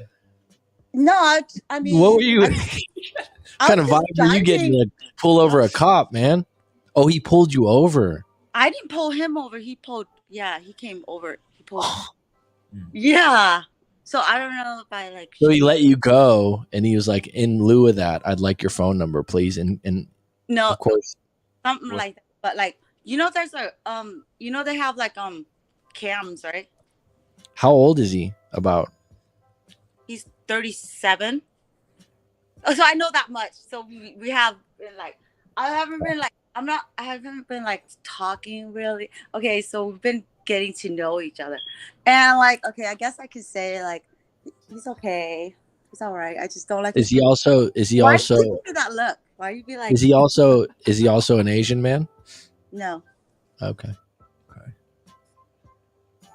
no, he's not an Asian man. Why? Why do you ask that? I'm not the one with asking Asian questions. fever. I'm not the one with Asian fever. Guilty as charged. So, you guys have been talking a little bit. You're excited about this guy. Is there any other? Why are you coals in saying the I'm fire? excited? I'm not excited. Mary, I've known you for a while. You come on the live stream a lot. You usually don't have news like this, let alone wanting to jump on the live stream and talk about it. So I would say you're excited about it, and I'm happy We for can you. talk about how. I'm extremely happy for you. I'm supportive of it. I think it's a good idea, and you've got someone. You got a guy Really, that, really. you got a guy. Even though you don't like his profession, at least he can protect you. Yeah. Serve and protect. He can protect you. He's got a steady check. And I've always wondered, like, if a cop's off duty, if they can just flow through traffic or like in their Yeah. local town, right? So like, you're like, dude, throw on the fucking siren. Do they have the old school like undercover where you can just throw it on the throw it on the 80s car, right? Basically, it was like that. This is your first cop? Like that. Yeah, I never dated a cop. You know, I don't like his profession, so of course it's my first. So you could just say, "Hey man, is there?" Cop. If he was a detective, would it be different? What do you mean, like FBI? No, detective's not FBI. Like detective can be in. Yeah, he's not in uniform. He just does cold cases and things like that. Cold cases. Oh yeah, that's hot. See? So this is what I would say. It's just the uniform. So when you talk to him, say, "Hey, do you have any plans of being a detective or doing anything where you're not in uniform anymore or out on the streets? I worry about you." I don't know. I don't think it's gonna. Are there any other? Do you have any other coals in the fire? Is there any other guys that are? Well, because I mean, you said on a scale of 1 to 10, your attraction's a 5. But is that just because of his job? Yeah. If there was no, yeah, it would be like a cop. It would be like a 9. Oh well, then the truth prevails. That's the truth. There you go. You have a little bit of guilt because you don't like cops, but on the flip side, you No, actually. I'm not that I don't like cops. It's just I don't like the profession because it's dangerous. Okay, and yeah, I don't like their profession. I'll be honest. Well, I mean, I'd rather him be a golfer or something, you know? Oh wow! There you go. Wow, B, huh? I'm not. Smokey the Couch says I met a girl on an on-ramp onto Highway 5 in peak hours. You can meet anyone, anywhere you want it to happen. Smokey, was that you? Just kidding. Are you a cop? Smokey's from Cali too, right? He's from He lives in San Diego. I think he lives outside of PB. I didn't get pulled over. Where I used to live. That's not where I got pulled over. It was at the beach. Just like open windows? Huh? Just talking. What? That's how Smokey the Cat met a girl. Just like open window on the highway. Yeah, like they just be checking you out, huh? You guys be always looking, huh? Can I ask you something? Because you were pulled over by this guy. So did you flirt a little bit in lieu of trying to get out of the ticket? And then no, I didn't get a ticket. Like he's. I know because why were you? Let me ask you this, okay? He didn't even give me a blue slip. You know what a blue slip is, right? Like a warning? Yeah. Yeah. I get a lot of those.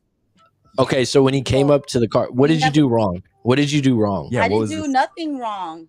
That the cop pulled you over there. That's why he was ballsy. Like he profiling you. So he was profiling. Yeah, like that girl was saying about you. Is that what profiling means? So you're a cop. Is that what profiling means? I think she's talking about. I don't know if you were on the live stream when that some girl hopped on. Oh, it was bizarre. Oh, and she said, "Don't." I told B. I said something, and get her off. She said, "Don't profile people" or something like that. Yeah. I don't even know. I was like, "Girl, you gotta relax." And then I was like, "B, she's so annoying. Can you kick her off?" And then B kicked her off, and we were like, "Yeah." People, you know what's crazy now is people interpret or own words. Stupid. You can't say that. It's like, excuse me. She was so stupid, and like we were telling her like, and you see how I got your back, Matt? Did you see how I got I did your see back? that. I was like, hey man, like I'm a hairdresser and I do nails, and Mac loves me, all right? So Oh, that's okay. That was Max girl. Oh, it was something like, yeah, it was something to do with that. All right. So getting back to your See, love you're life, tough. is there anything else going on? Like with what?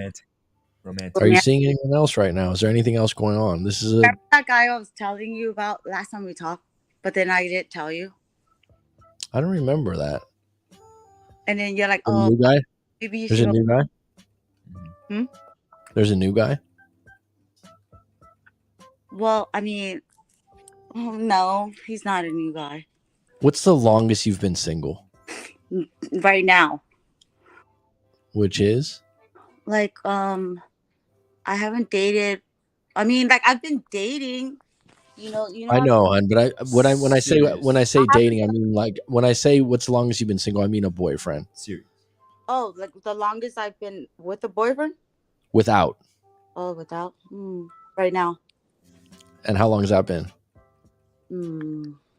Like since COVID. 2. Yeah. 2.5 years. Yeah. Yeah. You're ready. Oh yeah. You're ready. You're ready. This happened for a reason. This cop pulled you over for a reason. And it's to get you back in the game. I don't know. It's initiation. Yeah, window to window B. We just looked at each other as we waited on the on ramp. Said hi. We should hang out. Give me your number. Saw that. How come I can't thing? Not dated for 8 months. Fuck, man, that's meant to be. Oh wow. How come Oh, I you can't? didn't even get a better man. She must have had a really pretty face. Because you don't really just seeing. Yeah. took a chance on the legs. You took a chance on the legs, Yeah, right? I It's mean, like Yeah. could have greeted her and been like, "Oh, shit." What's everybody saying? I can't read anything. How come I can't read anything? You can't read anything. No. Why not? A couple people have Sabina, right when you came Yeah. on, wrote "psychopath alert." I don't know what that's all about. I think because she was Hi, saying that Sabina. he's probably done this before. Shout out to Sabina. Is Rob still on? Shout out to Rob. Gorgeous face. I was right because I'm like, yeah. I mean, yeah. isn't it funny That's all that I I got. said that to you? Because, Yeah. like I said, that's all that's there, right? So, you know, as men, we can obviously be attracted to women that don't have a gorgeous face. Maybe I'm speaking for myself. That's so shallow. It's not shallow at all. You guys are so. It's not shallow at all. I gotta say, like, you know how like sometimes you say you're like, hey, people that look good, they have to like work at it. So thank you for giving us credit for that, or like appreciating it. Cause Thanks for taking a bow on that yourself, and a little pat on the back, because it's There we go. true. it is. Well, you know what? You know what? To give Mary credit, she works in the beauty industry. Oh, that's true. Yeah, that's true. Right. So you do nails, you do hair, you've done hair, right? So I'm just saying that I think even for guys I know that are really into their looks, Yeah. that do all the extra things. I've known guys before where I'm like, wow, you got a lot of products, man. A lot, you know what I mean? Like I'm surprised, like fucking special moisturizing creams and shit, and right. And I went like there was a buddy of mine. B, do you use any product? Me? B. Oh, B. Like my hair. That's about it. Oh. What, shampoo doesn't count? I'm talking about like I'm talking.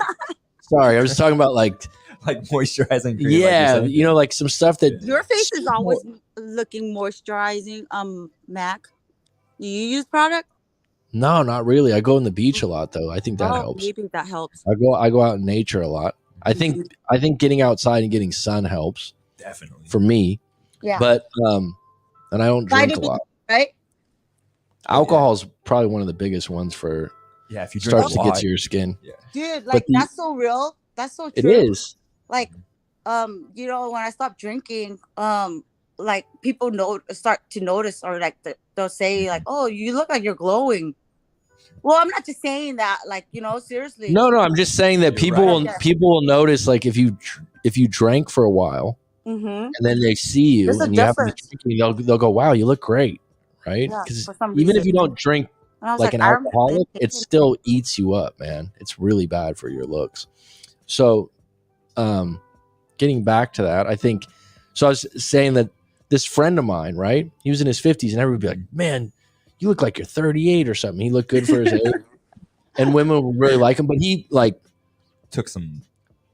he did a lot of Yeah. beauty stuff that surprised. I wouldn't know, but he was renting a room at my house. That's how you. This was years back, and he was getting like special ordered, like Dr. Hoshka cream and Face different things. masks. Yeah, like all these different things. I was like, really? You fucking are into this? But you know what? It wasn't by accident. The guy had a great complexion. Mhm. You know what I mean? Like, Mhm. it's people that put the time in. It's not like someone just, goes, "Oh, I don't care." You got to put in some work on that. Mhm. I say golf. Goth. Golf. Oh, golf. Yeah. Golf is with an L. You usually say it with two F's, no L sometimes. Golf? I don't know why. I don't know. I've never Golf? met someone with an accent that says golf. I don't know. I use face. Golf. Golf. Dude, you just made me say that because you said it. It's Was it golf. before or after you met the cop, Mary? What? About what? The What- glow. The glow. Who just asked that? Doctor Smokey the cat. Let me ask you this. Why is it? Let me ask you this. I've You need noticed to this put on about my women, right? makeup so you can tell. Tell me if Let me it's let me ask you this though. I've noticed this about women though. Like what. this guy asks you out, right? This guy, and he lets you go. So that's like a double Dude, reward. it wasn't a pullover. Dude, like He was it doing a setup. 95. It was a She was doing setup. 95. Pulled her A It was setup? over. a setup. Yeah. Like he Let was go. off duty. Like he was on his break or something like that. but, Like, but he lit you up. He lit you up, Huh? yeah. But he went woo woo woo woo like yeah. pulled you So over. like So it was an off duty. And it wasn't a regular cop car. It was a. no, it was a cop car. So when And I was like, so oh when my he God. pulled you over, he was like, "I just wanted to meet you." No, and then like he told me to get out of the car, and then I was like, no. Oh, get out of the car. He told you to get. Yeah, that's why I'm like, this guy's got balls, dude. Like I was like, oh my gosh, And then I'm kind of like, Before he asked you for a number, he wanted to get a better look or something. Wow. it was at night. Huh? It was at night. I was just driving. I was driving the speed limit too. I mean, if you get pulled over and you don't know why, because the cop's first question is usually the stupidest question is usually, "Do you know why I pulled you over?" It's like, No, No, he's like, get good out of point. the car. no Just way, he straight- didn't just do that. straight Get out of the car. Swear, You're lying. I swear, I'm not lying. How can I Get make out a of the story like car. this? Mac, how can I make up a story like this? Like, you know I What time was can't. it? Huh? What time Yeah. was it? Get out of the car. Assume the position. And then I was like, Hands on the I hood. was like, no. And then I got scared, I was like, no. And then he started Citizens laughing. arrest. Then he started laughing, right? And I'm like, what the fuck? Is this for reals? You know what? Yeah, it's weird, right? So That then is ballsy for a cop these days. Yeah, to do that's that. what I'm saying. He's ballsy. It is. I'm like, all right. And then, yeah. And then, like, I didn't want to give, just, do you have like a fake So he number? didn't say why he pulled you over. He just was like, "Yeah, I saw you have really pretty eyes, and I wanted your number." What was He his was line? like, how to can get you your see number? my eyes? What did he say to get your number, Mary? He said, so, can I get your number? And then I was like, I didn't. That's why I was like, After yeah. asking you to get out of the car? He just said that. Yeah, like that. Like, can I get your number? I swear. That's why it was weird. It was so weird. And then I was like, no, but he introduced himself, Officer, whatever. Officer Bob. Just kidding. I'm just using Bob, right? And then like, It is strange, Rob. It's Yeah, like, yeah. Huh? whatever. So I'm you not don't- lying right. about it. Like that's This not what might- no. happened. I'll tell you what happened. And This then might be this guy's MO. This might be what he does. Don't you have tinted windows on your car? it's not like limo tinted. It's tinted, yeah. And not like, like that's why he can't really see me, you know what I'm saying? So he might He have was been, taking the. He was taking. He You the- think might he's have- stalking me? I think he might have been Maybe. following you. Maybe. No. But I see, think that's he the thing. I was like, For one shot. I was like, oh, I don't know. I would. It's good that you told us, so now you have some witnesses. Yeah. Something goes down.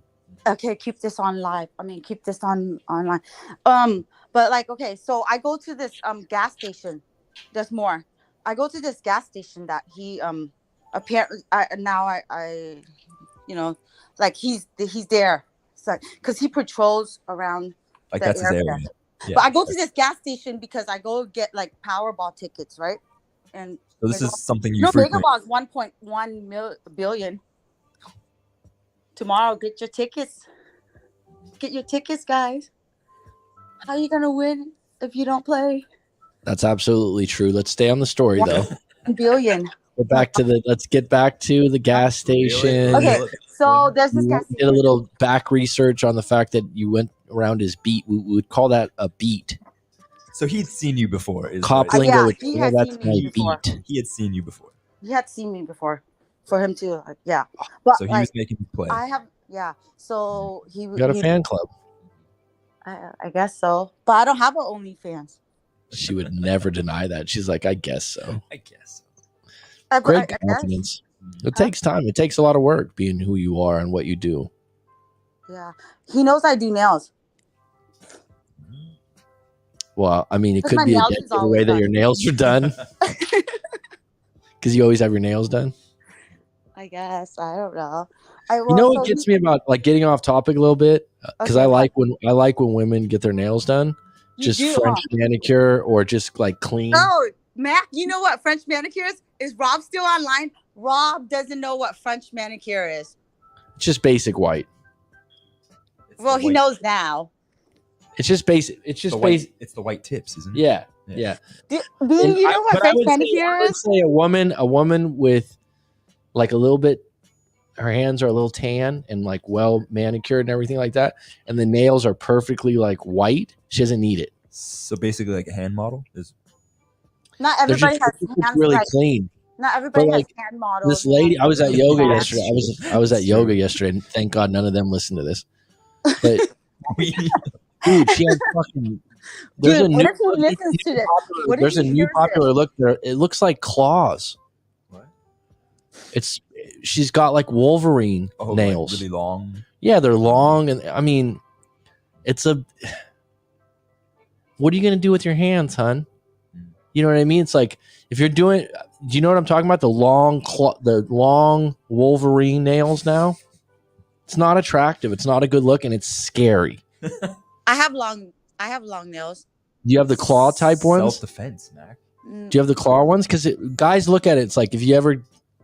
I don't know if I'm going to go there. I'm not going to talk about it right now, but there's delicate areas on men's bodies that nails can tear. Huh? Oh my God. There's a comedian that has a story about that. I can work with these nails, so don't worry about it. I'm not going to tear anything. Unless. Oh, never mind. You have the Wolverine nails. It's a new look, right? They're longer than ever before, and they're more. The almond shape. It's like almond. Yeah, are those the ones you have? No, I have the coffin ones right now. Coffin? Who would ever associate anything with beauty with coffin? Because I can't have like the. What's a coffin nail? It's like shaped as a coffin. Like, come on, Mac. You've seen my nails before. You've seen my nails before, man. You're saying they're not like pointy. I just think at the end of the day, a nice pointy. French manicure is probably one of the best. French, it's clean. Every guy loves French, like for some reason, like so yeah, men love French. Well, I mean too, like if you go over the top with the colors. What's Rob saying about it? Is Rob saying anything about it? Rob says, "I know what a Brazilian is." Oh, not really? nails though. He's saying koala claws. I don't know what. I'm just saying that. Koala. Yeah, do you think that hands count for men? Yeah. That's the first thing I look at. Not because I do nails and their teeth. Yeah. Teeth are big. Yeah. Teeth are big. Yeah. Teeth and hands are big. It says how you take care of yourself. That's absolutely true. Yeah. Breath. Yeah. Oh yeah. When I used to get Playboy magazine back in the day, when they'd have the centerfolds. You were a subscriber? Yeah. Here's an ironic thing. You guys want to hear something funny? What? So back in the day, when you look back 20 years ago, like my niece or nephew would sell for school for like elementary school, subscriptions to magazines. Yeah. When I was a kid, you sold chocolate. Yeah. Like there'd be a chocolate, like you'd sell a chocolate for school functions or something like that. So I remember my niece, I think, and my nephew, but my niece was in middle school. It was magazine subscriptions. Dude, we sold newspaper, Mac. I know, but for school? No, we sold newspaper too, like subscription. Like for school? Yeah, like and chocolate. Yeah, we sold Russell something. Chocolates Russell, when I was in elementary school. What's it was that like chocolate called? Russell something, right? It's like Russell Wilson. Stover. I don't know. We sold a different kind, but you'd sell like for a fundraiser. You're from Cali. We sold the same kind. So my niece had a magazine subscription thing. It had a list. It had Playboy on there from her school. So I mean, come on. Me being charitable, I was like, and I remember being like, I remember I was like, it's $14 for a year of this, and I don't have to go in a store and buy it or anything. Before that, I would never buy it or anything like that. But I was like, okay, to support my niece's school, your family. I mean, so why is my picture not on there? But Playboy is very tasteful, right? It's like there's not a whole lot to it. It's more of there's a lot of good articles too. Playboy got good articles. What are you talking about? Mac reads it for the articles. But I remember when they would ask women that were the centerfolds, what are your turnoffs? Number one would always be bad breath. It's underrated. Women are 20% more sensitive to smell. Okay. Hey, Mac. So, like, if one of your girlfriends, like, if they were to ask, be asked, what does Mac bring to the relationship? What do you think they would say? Well, you'll never know. What? Like, tell me what you think they would say. Well, you'll never know because you'd have to talk to one of them. Well, I want to know what you think that they would say. They probably have different answers because they're different women, different. Come on, Mac. Ideas, different things. How about you, B? Yeah, I know what. B, you can't piggyback my answer. You can't do that. It's all right. No, I know what I would say about. Well, you're not my girlfriend, so you wouldn't know. Well, do you want to know what I would say then? Because you don't want to share it. Gosh. What you would say about me? If you were my girlfriend? If I was your girlfriend or your ex-girlfriend, what I would say what does Mac bring into the relationship? Yeah. Come on, you'd never know that. How do you know? I'm just saying. But you've never been my girlfriend. What? How do you say it? Do you want me to say it, or are you gonna share it? Well, whatever you say is gonna be make believe. I'm not shy, hon. I know you're not. I'm not shy at all. What would your girlfriend say? I don't know because I can't speak for him. You know what I would say? Do you want me to say it? You can say whatever you want. Hey B, hey B, what's your favorite color? What's my favorite color? Do you like long walks on the beach?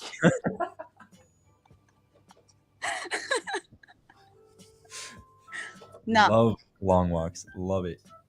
Okay, wait. When you walk on the beach, do you take off your shoes? Yeah. Oh. Or do you wear do you wear those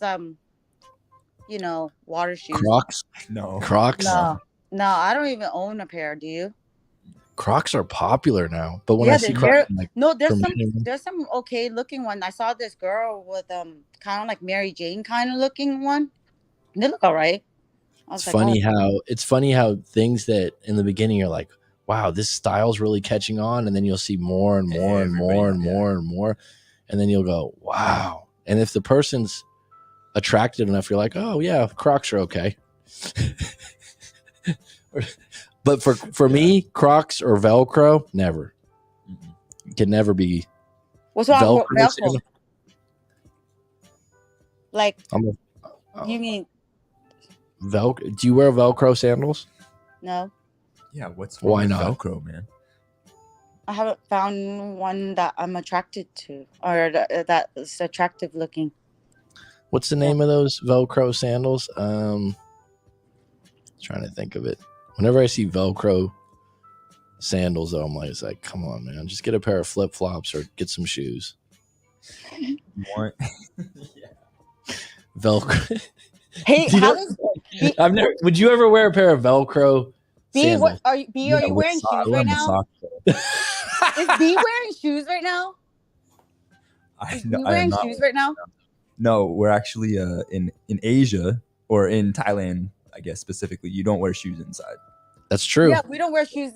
Well, we do that in America too.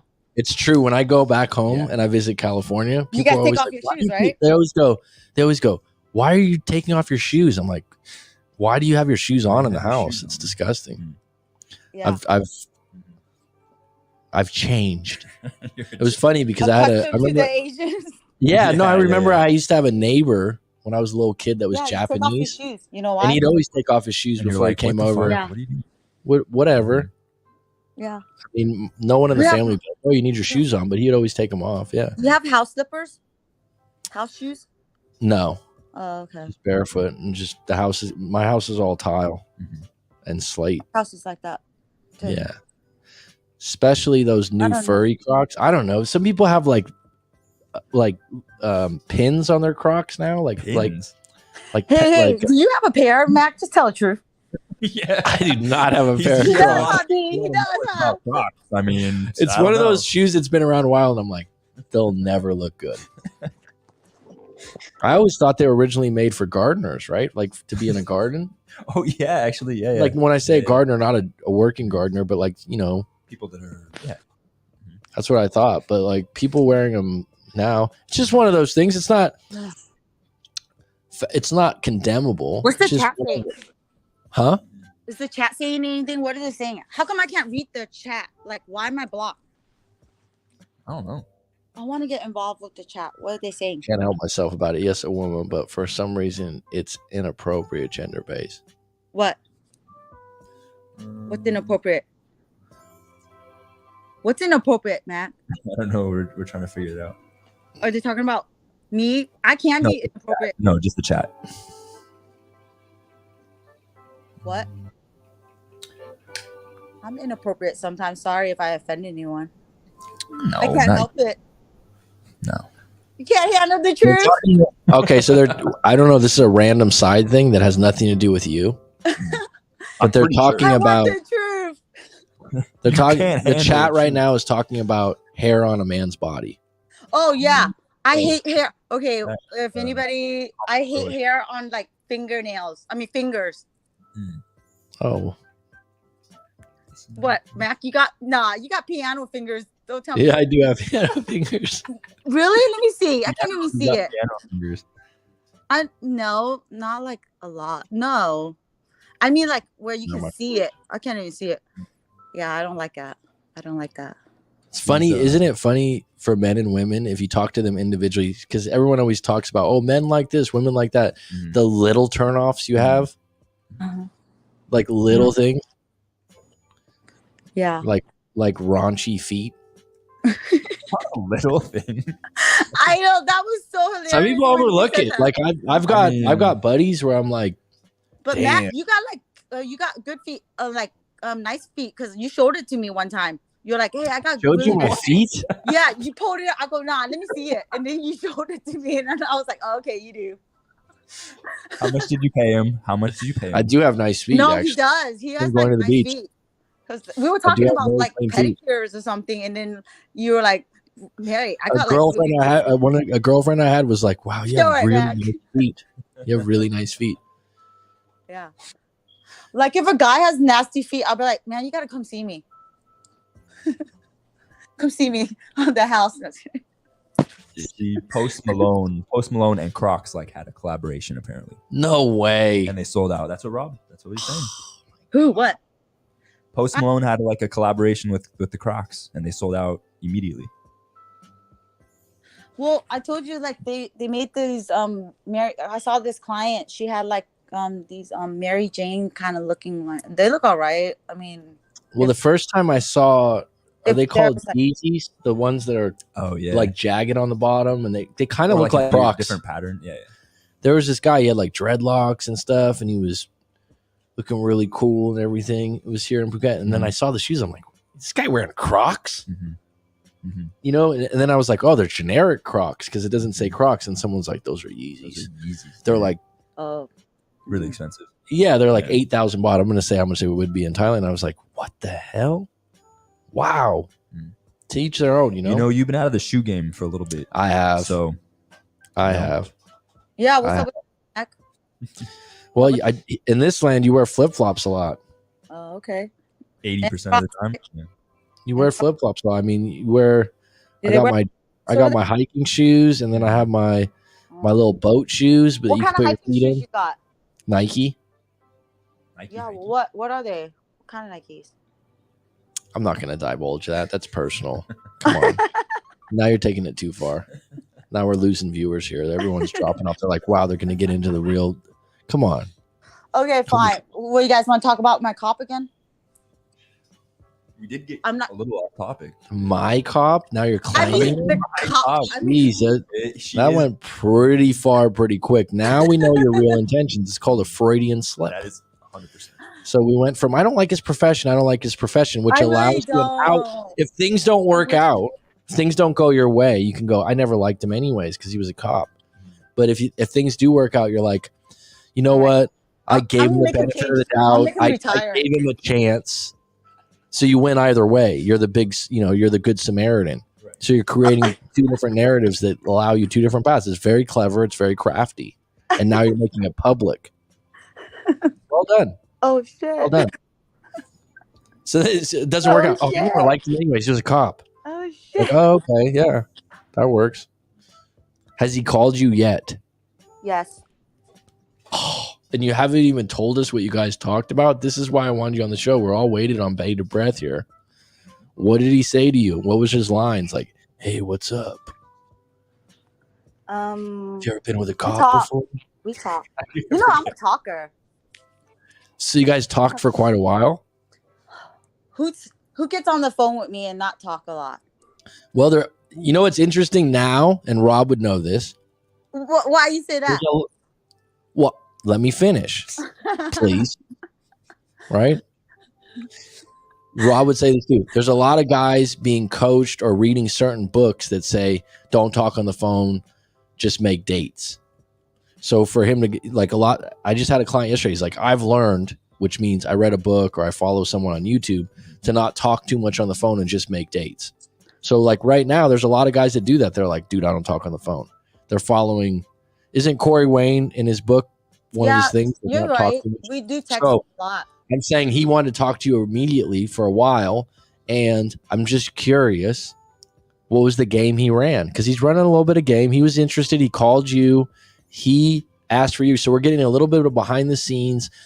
We're getting the infant stages of what could be a relationship. A serious romance. No, I'm just. Well, let's just go with romance. A budding romance. Yeah. And we won't mention where you're at. You're in. Yeah. Don't. I mean, yeah. Okay. No problem. Mm-hmm. What street was the gas station on? It was a BP gas station, though. What was? What? It was a BP gas station, though. What excited you about the conversation that you had with him that you're now calling him my cop? Okay, he's not my cop. I'm just talking about the cop. Okay, let me take that back. I mean, the cops that I'm talking about. You can't take it back. Have you thought about him intimately? Huh? Have you thought about him intimately? No. Okay. Wow. All right. What are you talking about? I said no. I'm very good at picking up tone. Your tone was no. I said no. No. It's entered my mind a few times. I gotta go. All right. So what in the conversation where you're like, you know what? Even though he's a cop, I'm gonna give him a chance. What did he say that you? No, I gave him a chance. Matt, was there a clever line, or was there something that he set up where you're like, that was nice? Or is just the ballsy nature, like you said, of No, I want to know about the conversation on the phone, not the pickup line. Okay. Yeah. So what did he? Okay, so I said, you know, okay, New Year's, right? Like I'm aware of New Year's. Yeah. Stop, Mac. I'm confirming what you just said. I'm aware of New Year's. Okay, yeah. So New Year's. I had my fair share of New Year's. Um, you know, uh, so I got arrested one time for New Year's. You know about that story, right? I don't, but let's stay on the story of this. Yeah. So then I was like, oh, What you told him. no, I didn't tell him that. No, I'm just like, no. He doesn't need to know about that. I just went like I made like a because we were talking and he's like Happy New Year's and I was like, oh, so are you arresting anyone tonight? Like, I was being like, because I have like a little resentment, not towards him, but like towards his profession because of, I was, that's bad luck, to get arrested on New Year's. That's the first of the year. Nothing bad should be happening, right? So I said it like, smart ass, you know how I am.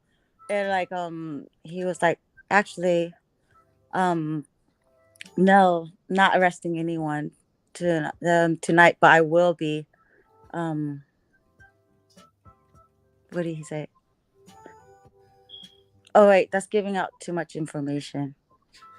I mean, like, cause like I don't want him. Thanks for calling. Thanks for calling in. Thanks for giving us. Thanks for giving us a little piece of rated G content here. Thanks. Oh, that's just too much. Oh, let me just stop there. I gotta do the cliffhanger. What do you guys say? Like, no, you don't. No, you don't. That's not why I invited you on to talk. I was like, let's hear some stuff here. And you just started like an inch into something that was maybe interesting. And then you went, oh no, look, it's man, too much. It's not because like I really can't because his profession and you get what I'm saying? Like, well, he's not the FBI, hon. So okay. I mean, let's just right. Yeah, he's not. Well, we'll just let it go. It's fine. It's all right. Yeah. We'll stay tuned. Yeah. We'll see what happens. We'll let your cop go. And oh, Mr. Policeman. We'll see what happens. We'll see what happens for you, Mary. My fingers are crossed. I think this might work out good for you. I think I can tell you're excited by the tone in your voice. I can tell that you have thought about him a few times intimately. No, I didn't. No, I didn't. Mary. Come on. I did not. I never did. That's all right. Now, it's okay. Maybe I might because you brought it up. I might now. Do you believe, let me ask you a question as a woman. Okay. Because I was saying this isn't true, and it's a very simple question. Do you believe that women know when they first meet a guy if they want to fuck him or not? Yeah. Do you believe that? He can grow on me too. Like I'll be like, okay, nah, man, I would never fuck this guy. I would never fuck this guy. I was saying that you could meet a guy that you don't think that about, but over time you could. Yeah. Because they always make this. I've heard this statement over and over again. I'm like, yeah, it's true, but you've had women that have been like, oh, I didn't like you initially, and maybe hooked up. Yeah, like you said. Because I always hear that statement over and over again, and I'm like, it's true, but it's not completely true. And it's the same thing for men. Really? Well, the same thing for men. Like you guys, don't you guys like are attracted by looks first. So you guys, when you guys see a girl, you're like, I'll fuck her. Yeah, but there's some guys that don't have any kind of nothing. Yeah. Search and destroy. Right. But I'm saying that for a guy too, sometimes he can meet a woman and he's got high standards and he's like, oh, I wouldn't, or I'm not attracted to her. And then over time. So I always think that that's a statement that's thrown out there. That's like, it's true, but it's not completely true. And you've had it in your life before where you're not interested in a guy or you don't think he's attractive, but then he gets you. Yeah. Right. But when they're like, as long as he's not a cop. Yeah, as long as he's not a cop. Yeah. He'll persistent gets the girl. Consistent. Wait, what is it? Persistent gets the girl. Oh, so you like to be chased? No, I mean like if the guy like one of my ex-boyfriend that was my friend, he was my friend, like we were good friends. He was the one that hurt me the most. Like I had to move away from Atlanta, remember? And he was my friend. I was like, oh, I would never fuck him, you know, because he's my friend. I would never seen him like that, but he kept on. He was like on the low, like sabotaging, like giving me like advice about what my boyfriend at the time, you know. And I was like, leading oh you man, away from. Yeah. yeah. Or like I was like, oh man, he was like on the low, giving me like, you know, trying to get into my pants, which he got into, and then we like, yeah. But then like those are like the best relationships though, when you're like friends first. But those hurt the most too. Because you're so close. Yeah. I guess it's different for different Well, I mean, people. for me, that was like one of my hardest breakup. Like I had to move away. Yeah. Moving away is a good thing sometimes. Yeah. Yeah. That's what you recommend to do. I mean, I mean, if it's an option, it's a good option. I can move away now. Yeah, like Mac, like he gives the best advice. Like, Mary, get the fuck out of there. Why the fuck are you dealing with these roommates? I'm like, oh, okay, yeah, okay. It's like that was hard when it's like you're entangled in the net and you're like, oh, I can't get out of this. Actually, you can. Problems are your problems. You like that because it's true. It's so true. I've had multiple roommates, and then when they move out or you guys finish, because it's roommates is like be done. It's like a family relationship. It's different. It's different than your buddy or your friend. Even if you have your best friend and you live separately, like when you're roommates, it's different. You're closer. So you take more things on, and you see all their emotions. I'm the best roommate because you stay in your room. I pay rent and I'm never home. I pay rent on time. I'm never home. I'm just home to shower. You know what's funny about roommates, hon? Is the best roommates aren't always your best friends. Yeah. It's like some of the best roommates I had. I remember roommate. I worked with a guy that I didn't really like at work. A lot of people didn't like him. He's and they had a room open when I lived in San Diego, and it was like, all right. And then the other roommate I never met before. And then two of the best roommates I've ever had. Great roommates. And like you just said, number one, always paid rent. Number one. Because that can't be overlooked, because there's some roommates like, oh shit, I don't have money this month. And then you see why the fuck you don't have money when you work? Listen. the thing that gets the biggest though is like you have roommates, right? This is what got me. This is the all-time roommate story. For money. Just for money. I have better ones than this. But I remember my roommate was like low on money, lost his job at Radio Shack. If Radio Shack's even around, I don't think they are. I know what. It's Radio Shack's fucking time capsule shit. Dude, like I got my first phone there with the Sony flip. I mean, with the one antenna that pulls out. So listen, he loses his job there. He's down in his life. He was kicked out of school. Great friend of mine. One of my best friends. Great, heart of gold. Are you guys still friends? Heart of gold. Yeah, absolutely. That's cool. It's like a ride or die friend. Oh, yeah. No doubt. But money wise, it was like a little kid. If you let me finish. Okay. Let me finish. Okay. I'll share the podium with you at some point, but let me just finish. This is gonna get good. Give me a chance. So he goes to, I swear, he's probably got his last $40, right? He goes and buys out. This is how old I am. You know when video stores were going out of business, like Blockbuster, but like even the small ones, right? Like there was a time when there was independent video stores. Right. He comes home with all these VHS videos, and I'm like, what the fuck? Bought all these movies on VHS. He's like, yeah, dude, the fucking store was going out of business, and I'm like, you bought 12 movies? And I know he lost his job and he's low on money. He's like, yeah, and he has a 40 and like a blunt. And he's like, yeah, watching Spaceballs. Rick Moranis, happy as a clam. Hey, is that the one with Michael Jordan? Spaceballs is older than that. Do you know that one? Yeah, of course. Yeah, that's a good movie. And he was just, and I'm like, Space Jam. And in the back of my head, I'm like, damn. You just spent it on. Yeah, and like later on the week, he's like, "Damn, I don't have any money. Can I borrow $20?" I'm like, "Fucking bought 12 fucking VHS movies, dude." Fuck no, like no. Right? Great friend. And then rent would always be an issue. And then he had some other problems with some outside stuff, I won't even get into that because that's kind of Mac, personal. you're like a good friend, Mac. I'm a damn good friend. I'm a good coach, We are. but I'm a good teacher. But he actually owed me money, and then I just said, you know what? I don't want to not be friends over. I think it was like $1,200, and it was like being moved away and coming back to visit. I'm like, I'm not going to and I know he didn't have it, so I just let it go, and we're still cool. We're good friends. I mean, I don't talk to him often because we live in different countries. That's what happens when you see if you can get those VHS back. Nah, man.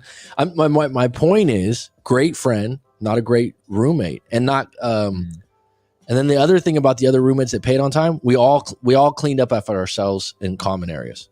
Like no one left dishes. Mm-hmm. The good thing is when you're guys in your early 20s, everyone just eats out anyways.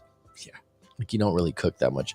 I would make a quesadilla. We did have a foreman grill. Some quesadillas, maybe. That's it. You didn't have a foreman?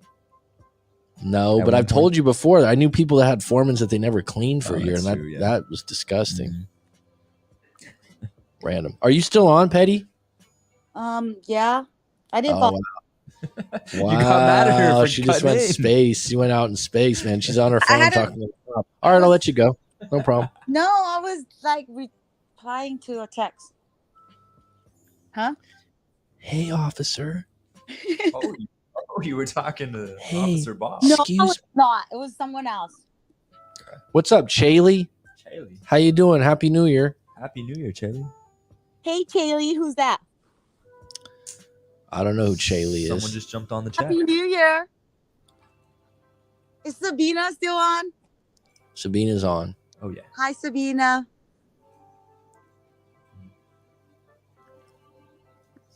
Oh, our New Year's is coming. Do you guys celebrate? Thailand celebrates same New Year's too, right? What, Chinese New Year? Chinese. Lunar New Year, yes. I've been told, and I don't know if this is true. I don't know how close you follow this. Dude, Haley, you're Metal Monkey, Mac. You know that, right? You remembered that? Dude, I'm the one that told you were. No, I'm not going to let you take that one. Because you said you were like 1981, right? But then like now you're hallucinating. No, there was a client of mine years ago. I remember she was from Baltimore and she was a baker, and she was really into this stuff. And it was so random because she had a really bad breakup story, like a lot of drama to it. And she had asked me, she's like, "What are you?" And I'm like, "I'm an Aquarius." And then she's like, "No, what year are you?" And I'm like, "Oh, I'm 81. I'm the rooster." For 37 years or 38 years of my life, I always thought I was the rooster.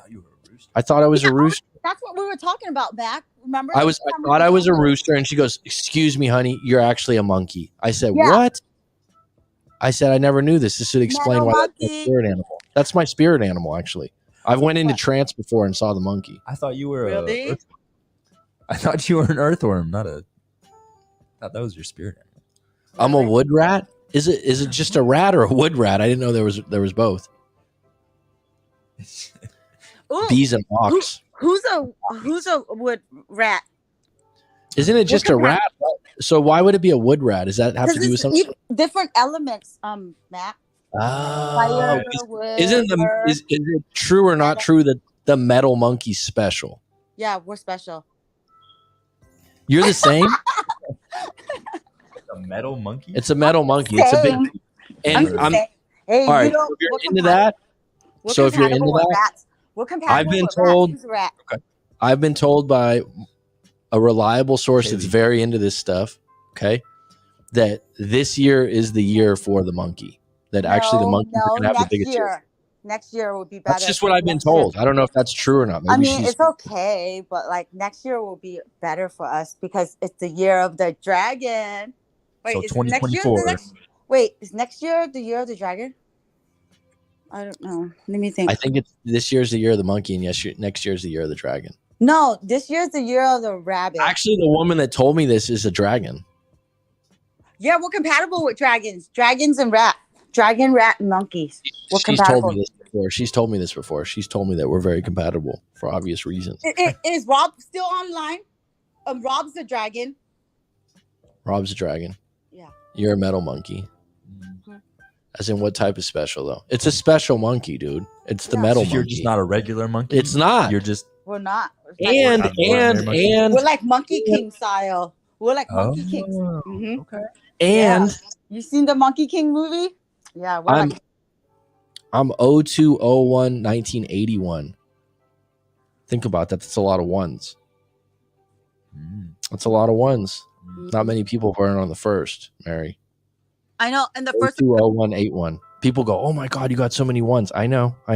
you need to find someone born on Matt. I know. You need to find someone born on October 26th. That's my mom's birthday, I think. Oh no, my mom's birthday is September 26th. I'm sorry. Oh. I always get my mom's birthday confused because she never had a birthday party. Never Would do stuff for her birthday. Like just go to dinner or something. Or? No, she would. You wouldn't know it was her birthday. Maybe she had some gang violence on her birthday, somewhere down the line. No, mom never had any gang violence. You don't? Did you ever ask her? No. B's just talking about when he was a little kid. He had a birthday at a rolladium kind of thing. Rolladium? What would you call it? A roller? What roller skating rink would be called we used to call them rolladiums. All right. What year is B B's and Ox. Oh, that was last year. Oh. They're good friends to people, is what I've been. They're stubborn. Yeah. Oxes are stubborn here.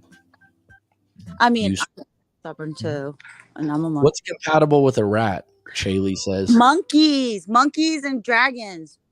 Dragon, rat. I think monkeys get along with everyone. So I was gonna say monkey, dragon, rats for reals with the 3 triangles. Like we're compatible. Monkey, dragon. I'm a pig. Pigs are popular, dude. Actually, I have a Chinese friend from China. Just for the Americans out there that go, I have a Chinese friend. Not really, because he was born in America. Chinese friend from China. Okay, different.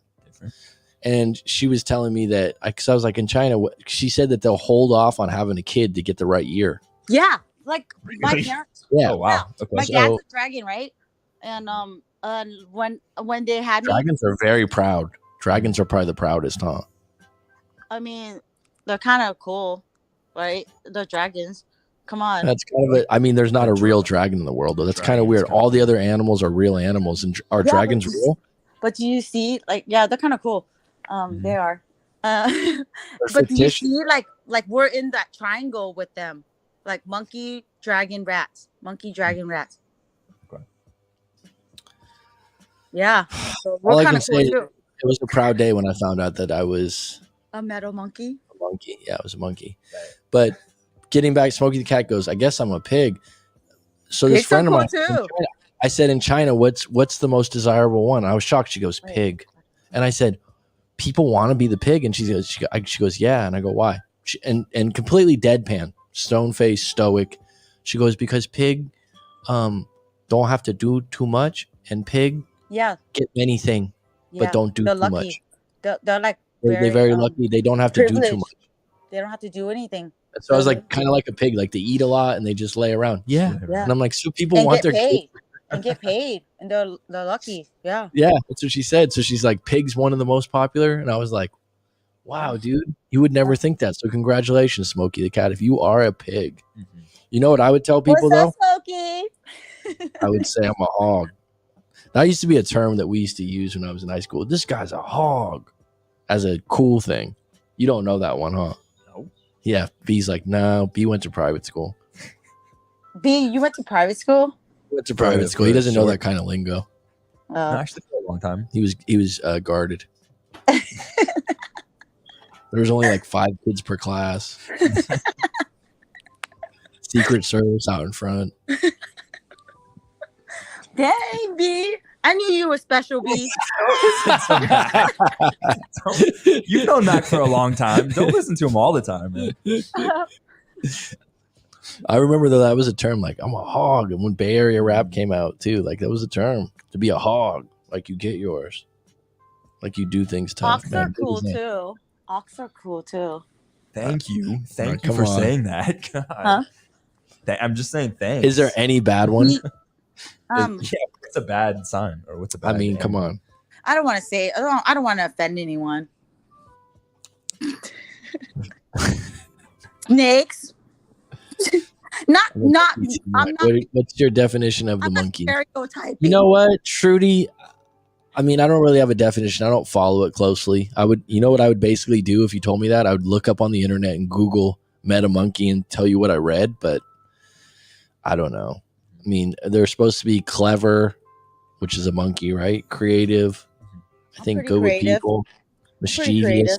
Mischievous. Yeah, you are pretty mischievous, Mac. Mischievous would be a word. I could be. I don't know. Sometimes, yeah. But we're intelligent. why are you laughing about that?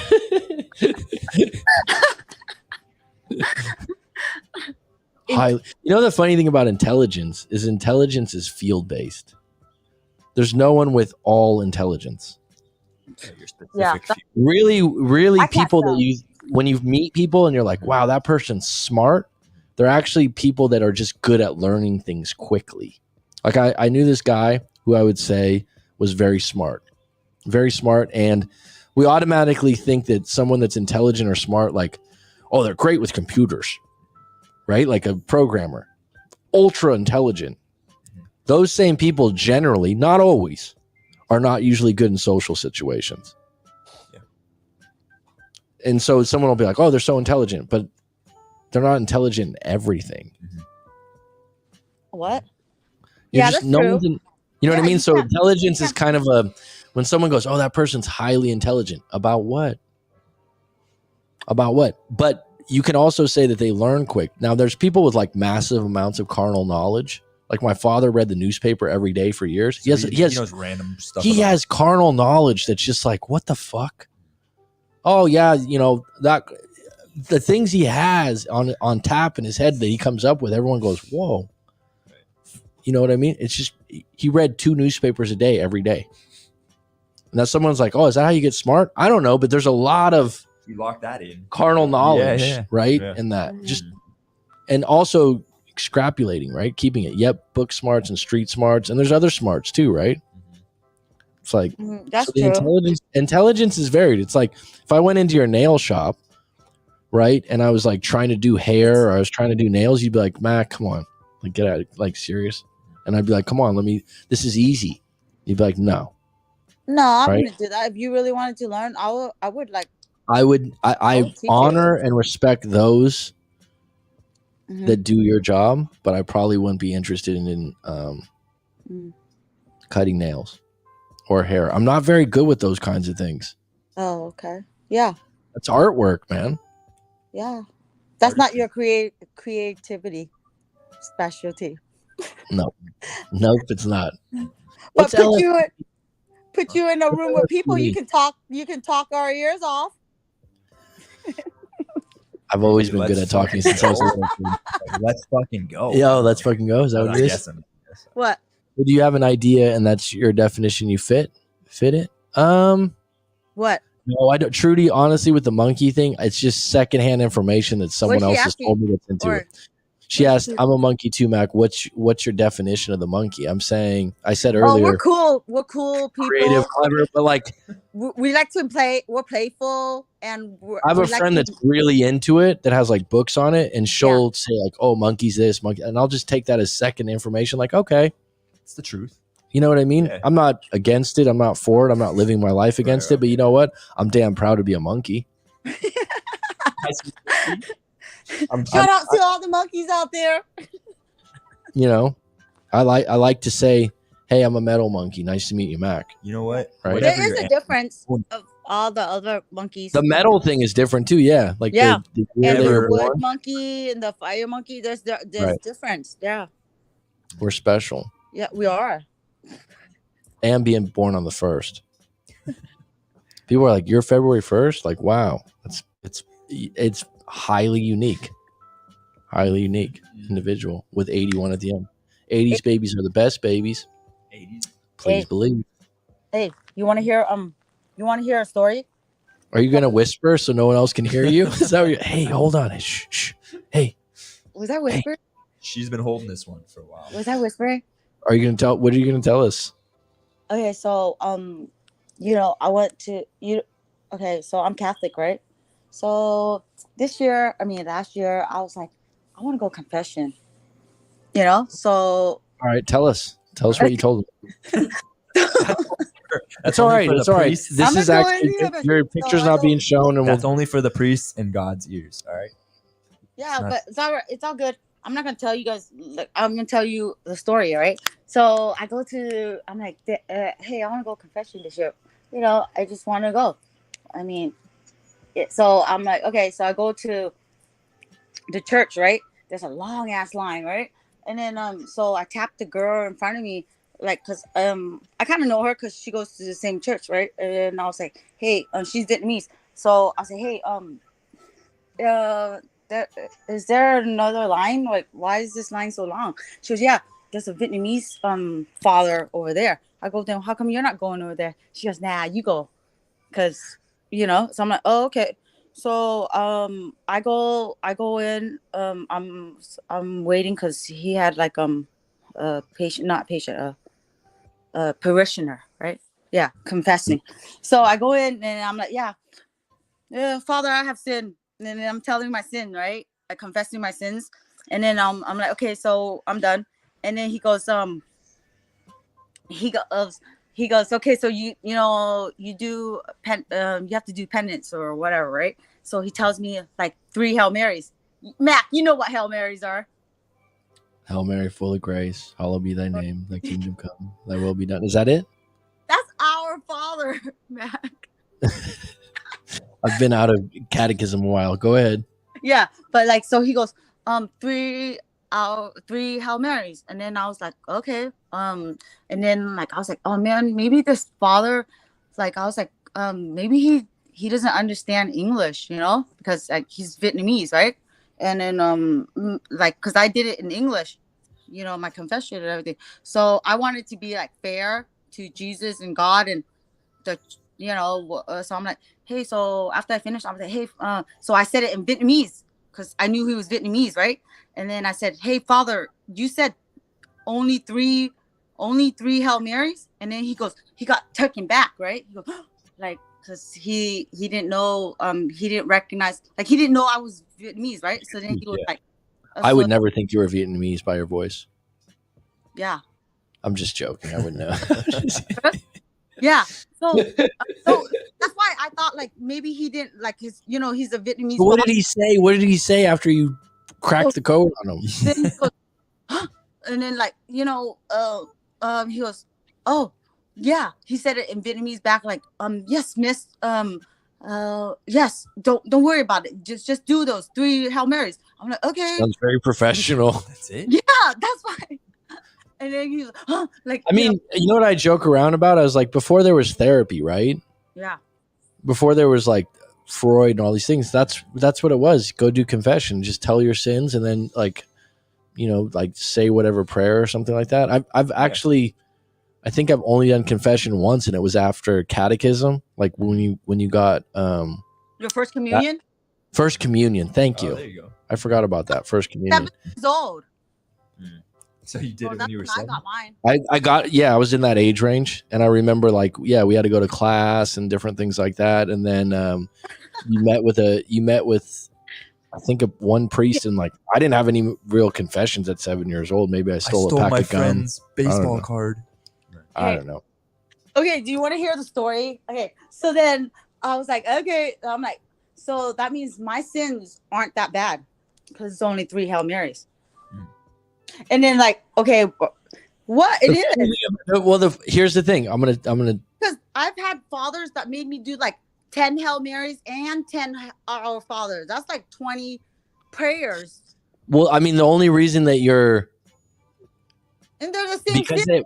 But listen. It's just their title as priest says to you, well, they know what to do, but the reality is, it's like the title alone, the placebo effect, where you're like, this will work, which is fine. Placebo is great. Believe in it. I think believing in your religion is great, and I think believing in the prayer is great, and I think it'll help you. But you might get 10 different priests that give you 10 different things, as long as it works. But you in your head are going, well, they're a priest, so they must know what to do, but they're actually individual men, right? They're individuals, so they're going to give you different things, as long as the intentions are good. If they said, oh, I'll give you 3, and you're like, last time I did 10, do 10. Why not? Who's right? Who's wrong? I don't know. Hmm. I would ask him like, "Are you praying for me?" Well, that's my story for There's a lot of power in that. Well, oh yeah, that's true. But I would okay, really like so to know what you okay, confessed to. wait. So I went on a Monday, right?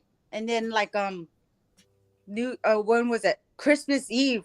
I went back to church for Christmas Eve, right? Christmas mass. And then that was Saturday, right? Yeah. And then like I've never like he's never talked to me.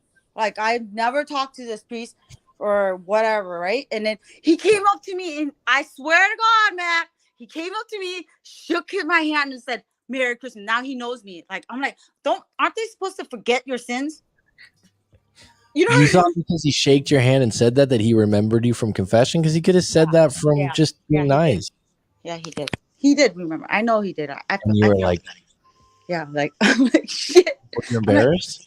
Yeah, I was very embarrassed. I'm like, dude, he remembers. I thought they're supposed to forget. So I asked my dad, I'm like, damn, Dad, like he remembers my sin. And my dad's like, dude, like you're special or something. I'm like, Dad, he never says hi or shakes my hand at the end of church. I'm like, this one day, and then after I go confession, he comes up and shakes my hand.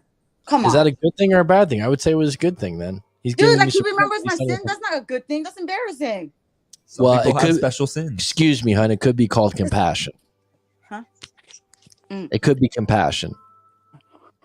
Like I don't know. It's embarrassing. Like if you share your dirty or dark or stuff with me, I'm closer to you, right?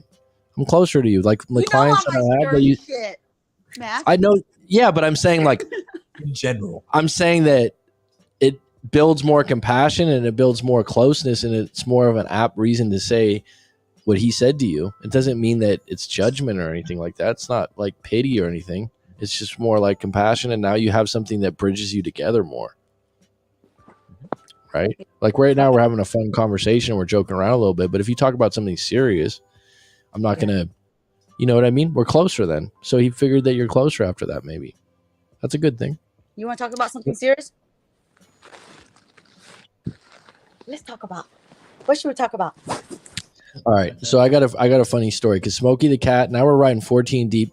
Super chat is welcome if you guys want to throw a donation. I never asked, but I'm 2.5 hours in, parched now. And B has been asking me like, "Hey man, get on the super chat a little bit, okay?" Yeah, get on the super chat. All right. Now I can't get on because I can't even see anything. Smokey the cat, if you're still on, because you've been on for a few hours, bud. Thank you. And it's late. It's late in San Diego. It must be fucking. It's only 4 a.m. Oh, okay. So he mentioned that the Hail Mary is a football play. I don't know if you know that because you know a lot of football, but do you know the play in football, the Hail Mary? Yeah. At the like the lap. All right, Chaley's gonna jump on too. Give me a moment, Chaley. I'll tell this story. Okay, you can jump on here. What are we party line? Yeah, cool, man. We can add another one to it. What's up, Chaley? Hi. How you doing, Chaley? Hi, Are Chaley. you okay? Pluto. Chaley, where are you? Is she new on the live stream? I believe so. Yeah. Correct. Yes. Yes. Yeah. Where are you at in the world? I'm in Utah. All right, Utah. Got some relatives. Is that where the Moments are? Where are you guys at? I'm in Phuket, Thailand. Been here a long time. Did you find my channel through breakups or some situation? You want to talk about a relationship situation? Are you guys hearing the echo? Why is it echoing? A little bit. I think with the echo, you got to. It's usually better to have earbuds if you have them. See if that fixed it. Yeah. We're good. Okay. That's Yeah. good. Yeah. So you got a relationship situation you want to talk about? Relationships suck. Oh Just my in God! They're only Let's good get for it. one thing. They're only good for one thing, and the one thing is that's consistent sex. That's it. That's all they're good for. Okay. I mean, that's important. I won't fight that. Sex? So what? Did you have a recent breakup? Well, kind of. I don't know. Like, me and my ex had like a year of no contact, and then we started hanging out again, and then he ghosted me. So He's an idiot. His loss. Wait, how do you know he ghosted you? What?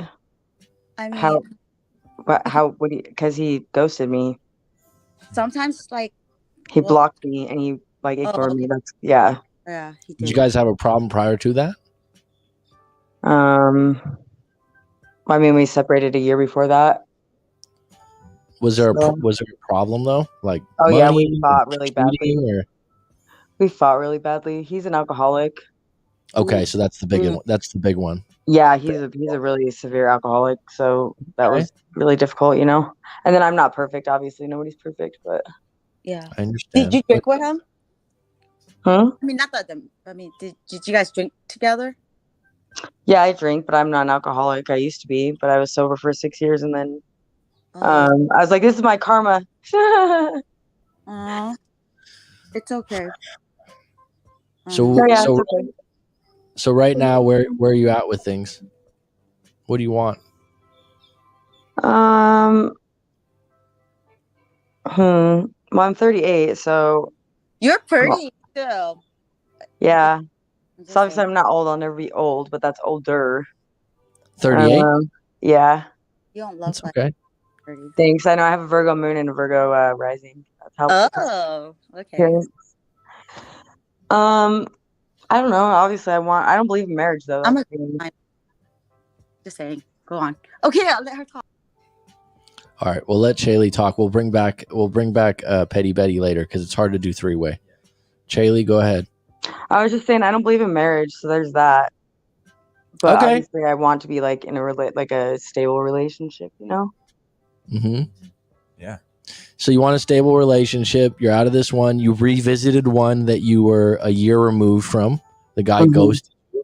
You were removed from that relationship. Alcohol was an issue. You guys didn't get along anyways, but the sex was good because Oh that's one of yeah. the No, value. honestly, I think he's my twin flame. Okay. I know he's my twin flame. I know he is. Okay.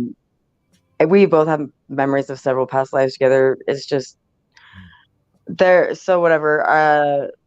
It's like people think though that the twin flame is like it's what society has made it out to be is ridiculous. It's when you have people like every relationship there and they're like, that's my twin flame, that's my twin flame, that's my twin flame. No, it's not.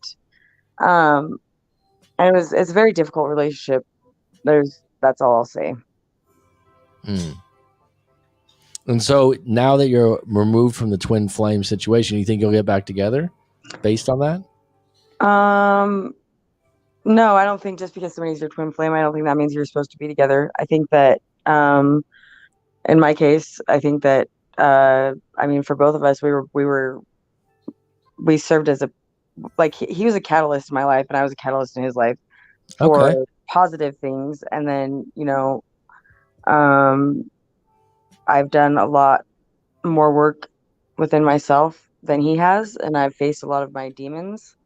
Mm-hmm. And he's not there yet. And with us meeting, I, for whatever reason, triggered him to start facing those things, which was really, really, really difficult, you know. Okay. So, but I can still feel his emotions every single day. It's garbage. You can feel his emotions from far away. Yeah, So okay, yeah. and it's affecting you. No, I don't let it. I don't. I've not. I've gotten to a point where I'm not letting it affect me.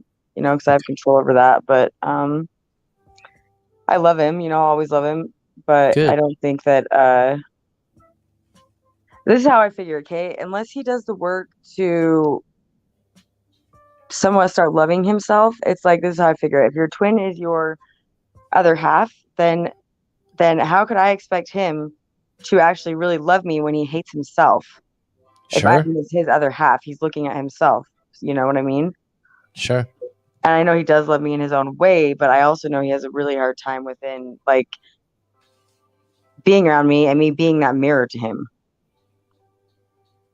Right. Sometimes people need to hit rock bottom, and part of that's breaking up. And if he, whatever, was there something that was done for him to ghost you prior to a fight or an argument? Yeah, we got into a fight. And he's really struggling though. Like yeah, he's really struggling. Is he drinking because he's trying to cover an old wound? Or Oh yeah, yeah. okay. He doesn't want to remember anything. He doesn't want to be in this life. Period. See, there's a lot of people that you don't realize. People drink for different reasons, right? I'm not saying you don't realize that, but like, and you know, sometimes their reason is really surprising. It's not just to have a good time. It's to stay away from what you just said, the mirror, or whatever their issue they're trying to evade. And sometimes having you around might not be good because he might have to face this himself, huh? Oh, 100%. I mean, he admitted to me the day before we stopped talking to each other that like he didn't want to hang out with me because he wanted to get shit-faced drunk and to the point of, pretty much blacking out. I mean, and for me, like I said, I used to be an alcoholic, and I would black out. I would black out like 3 out of every 4 times I drank. Okay. And I wanted to black out. Like it was my vacation, I said. So yeah, like you were just saying, there's many reasons people drink. And there's also different types of alcoholics, which a lot of people don't understand that either. I do. I understand. My dad was a bad alcoholic, had relatives, different things. You're exactly right. They do it for different reasons. It's not cut and dry. It's not just an alcoholic. It's for different reasons. For sure. For that reason, I have a hard time with people that are judgmental about things. It's not, there are too many things in this world that are not black and white and never will be. There's so much gray. Right. There's a lot of nuance, right? There's a lot of story within the story. That's why doing what I've done for a long time, when we have private sessions, I always say after you get done and when someone goes, well, let me be honest with you, or they start digging into some of their stuff, you immediately go, wow, well, this explains a lot. You know, if you knew everyone's baseball card, I say, like if you knew everyone's history of life experiences, everyone would have way more compassion. Way more compassion. Because compassion is what's needed. It's also when someone just goes, oh, everyone needs to be more compassionate. People have trouble with the idea, like on the surface, let's say you work with someone, right? And you're like, wow, this woman's a bitch, or this guy's a dick, whatever verbiage you want to use. And the person's always a jerk. They're always like this, but you don't know why, really.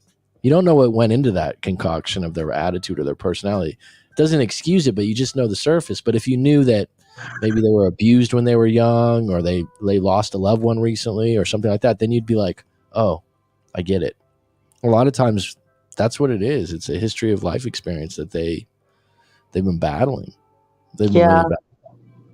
It's hard. But you know, him ghosting you, it sounds like maybe he needs his time away. It's not just getting you back or anything. Maybe he knows he needs his time. Because is he also in his late 30s too?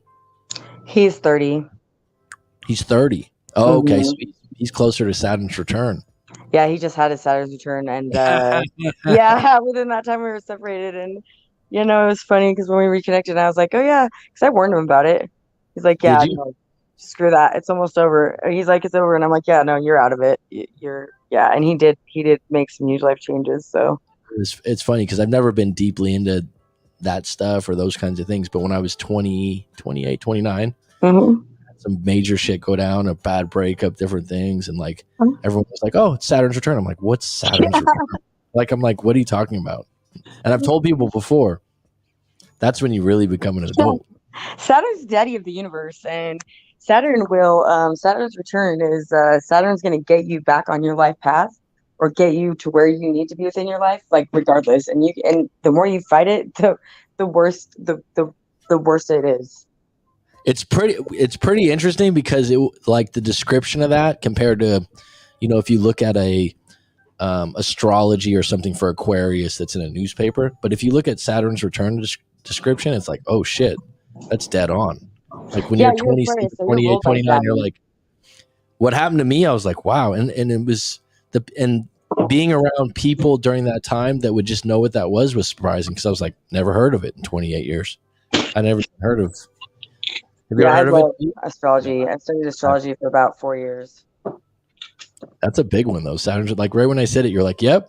You're like, I don't know what you guys are talking about, to be honest. Saturn's return is basically, she probably knows it better than I do, and I'm not an expert, but about people vary it from like 27 to 29 depending on who you talk to. I mean, some people are like, no, it's not that. That's what I get. 27, 28. 28, yeah. 28 I've said, and someone's like, no, it's 29. I'm like, okay, fine. I don't want to like okay. Right. Uh-huh. But it's just this period of time where if you haven't been on track with what you really want to do, You get realigned. but it's basically like it'll be a tornado. Oh, Like everything will be turned upside down. So and that's exactly what happened to me at like 28. I was like, what the fuck? See, the funny thing is when you really have a bad breakup, it's actually associated with other things in your life. Because if you're at your best in other areas of your life or near, or let's just say good, right? Your job's good, your family life's good, maybe your friends, your breakup's not going to be as bad. Because you have other things. But if you're like in Saturn's return, it's fucked because it's just fucking, everything. a fucking bonfire, man. And you're like, oh shit, everything's going down. Right. But then you have to look at it. You're like, which way do I want to go? Funny thing, speaking of, actually, that's when I got sober, was during my Saturn return. Ironic, huh? Synchronicity. Yep. So yeah, when I moved to Thailand 10 years ago, and then I was coming here to be a teacher, and I was like, I was putting that off in my life. Like, I want to be a teacher. I want to be a teacher. And then all the shit that happened to me, I'm like, you know what? If I'm going to be at ground zero, fuck it. And then you moved? And then I moved. And then I moved. Yeah, that's great. See, Saturn put you back to where you're supposed to be within your life's purpose. Yeah, get you to where you needed to be. It was ironic the way I came across it. It was really ironic. But the thing is like,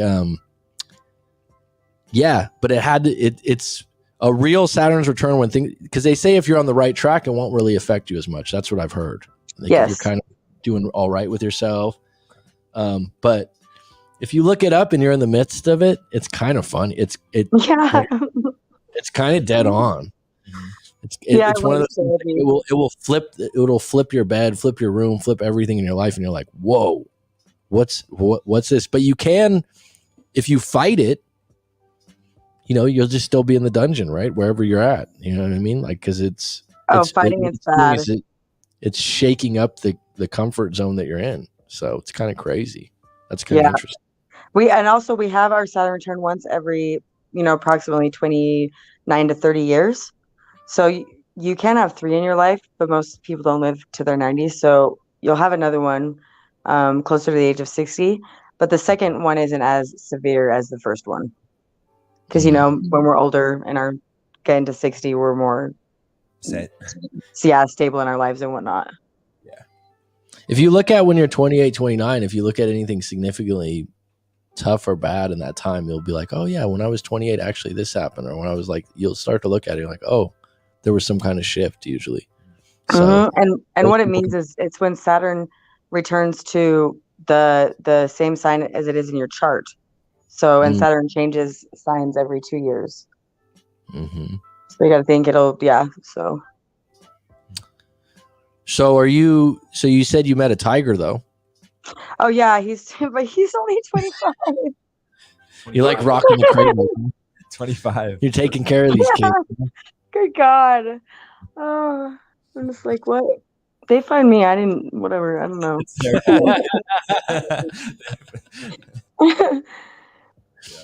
So how long has it been since he ghosted you?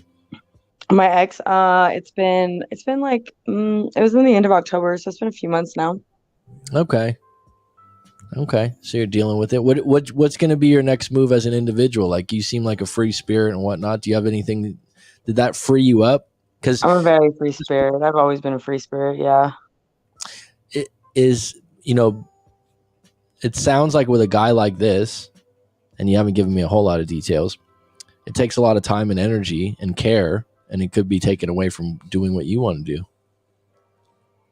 I do what I want to do regardless whether I'm in a relationship or not. But to the point of, obviously, there are a few things that will change if I commit myself to someone, just for respect, for the other person and for the relationship. But I mean, for the most part, I'm still me and I still do me, and I don't like, if that makes any sense. But sure. Funny thing is, I don't know how spiritual you are or whatnot, but I'm pretty spiritual. I'm actually a psychic medium, but oh wow. Yeah, I actually had a message from Archangel Michael telling me that me and my ex could not be together because if we were together, I would not fulfill my life's purpose. And then he ghosted you soon after that? No, that was before we reconnected. Oh, okay. Yeah. But How does that, let me ask you this. Do you practice that? Your psychic mediumship? Is that something that you do with people a lot? And is it different when it comes through for signs for you as an individual? it's something I've been practicing more of, and I need to be practicing it more. That's what I'm supposed to be doing. But if I somehow, for whatever reason, I'm really good at I have a really good like way of, I guess, blocking it if I want to versus not blocking it. But it's something, I mean, yeah, I can tap into it if I want to, usually pretty easily, fortunately. And when you tap into it, what do you see things or do you hear things? I'm No, curious. I don't see. I don't want to see. I've told them I don't want to see. My So sister sees, but I hear. I hear them, or they send me images. really? So Mm. like when you meet people, this will happen sometimes? Yes. Mm-hmm. Interesting. Yeah. Uh, Interesting. yeah. I'm still pretty new to it. It's something that I ignored for a long time, and the universe finally just let me know, like about 2 years ago. Yeah, I need to stop ignoring it. So it's been pushed on me a lot more. So I'm still, in the beginning of trying to process all of it and get gain control of it or figure it out. Mm. But I also died when I was 19. And was Oh, in a you had coma a on a near-death ventilator for 3 days and was not here. So, and I remember every second of that. experience then? Like for 3 days, huh? Yeah. And wow. Yeah. So, Was it a good experience? oh yeah, it was an amazing experience. I didn't want to come back. I was given a choice on coming back or It's not. people always say that when they've died, they say it's, I guess there's a few out there that I've seen on YouTube, which, I don't know who's telling the truth or not, but they have had bad experiences, but most say it's beautiful. Oh yeah, it was beyond amazingly beautiful, and I believe I fully crossed over. I was in two different settings. The first Wow. setting I was outdoors in an outdoor setting alone. Well, oddly enough, there was dinosaurs really far away by some trees, but in an outdoor setting alone, and then everything kind of just shifted, and I was in a setting with surrounded by spirits, and then um, I believe with God started talking to me and asking me about coming back and whatnot. That's amazing. It was. Yeah, it was the feeling there is undescribable, not comparable to here, like the love there. It's just pure love, it's not messed with like it is here. That's what people always say in the near death experiences. It's actually it's what they say. It's always about love. Yeah, the love is like, They say that they being some of the people that I've heard talk, they say they realize that, but when they come back, they know it, but they still can't fight the idea of getting pissed off sometimes at people. oh yeah, no, like, And so they said they were Right. frustrated by the fact that, like, I know love is the key. Right. I know being compassionate is the key. I understand all that, but then I still get angry in traffic, or I but still get. what I'll say is, what I was told? I was told, so free will. I was told, Shaylee, you make your own choices. I cannot make your choices for you, but please go back. And I said no at first, and then I was talked into reasons why I should come back, and I obviously should come back. But free will is a huge thing, and for me, that's the biggest thing I bring back from it is free will. Because I get really sad sometimes when people are like, well, why did God let that happen? Or why would God hurt me like this? And it's like, that makes me so sad because, like, I don't remember, I do not remember faces, but I remember whoever I was speaking to. I remember looking in their eyes, but I don't remember like visually because I don't remember visually, but I remember feeling all that love. And the only pain, if there was even any pain, period, was looking into whoever's eyes and like seeing the pain in his eyes, like he was holding it all within himself. And so free will is so huge in the fact that, God, whatever you feel God is within you, Mm-hmm. tries to shield that pain, but he also can't make our choices for us, unfortunately. And so we still have obviously people on this earth who make bad choices that hurt other people and that can't be controlled. And it's funny you said the free will thing, because I started out this segment before you came on with, can a psychic tell if an ex will be back? And I said, number one, it's possible, but you still have to understand that people believe what they want to believe. But I said, number two, free will is still alive and well. I said that because Edgar Cayce, who I respect some of his books and some things, and he was a renowned psychic. I didn't know him personally or anything like that, but he always used to say free will. Free will. Mind is the maker, but free will. And it's just interesting that you said that more than once, that you still have free will, but you get nudged. You get nudged in different positions, right? You get pushed into different situations that are synchronistic and ironic, and then you have to make those decisions, and then you're surprised, right? 100%. Also, with the light and the dark, like we can't like what would the point of being here even be if it was all perfect like that? I feel like I'm here to learn, and to grow within myself spiritually. And if it was just all perfect like it was when I was dead, then obviously, well, how would I grow if I was never challenged or faced with things? And so we can't have the light without the dark, and we can't have the dark without the light, Right. Sure. The balance. Well, it's like there was a while back on a YouTube video. I think the guy it was either ayahuasca or one of those type of videos where he was talking about, okay, so you do the ayahuasca and you can ask a question, right, to the shaman or whatever. And the guy was all excited. I forgot who he was. He was someone from Hollywood that was a producer or some wealthy guy producing this documentary. And he was like, so I asked the shaman, why do bad things happen to good people? And I thought, that's your question? Like, he's all excited about it, right? He's like, and I'm thinking, like, I'm curious what the shaman told him, right? Because it was a whole real shaman. I think it was in Peru or one of these places and whatnot. And the shaman said, everything's happening exactly the way it's supposed to be happening. Yeah. It's like, it's kind of a, you know what I mean? It's kind of like, even if you don't want to believe that, what's the alternative? Sure. I believe that 100%. I don't necessarily believe that we pick every situation, but I believe that we choose how difficult we want our lives to be or how much we want to be challenged with. So you think good things happening or bad things happening to good people, how much did you want to challenge yourself before you came here? Right.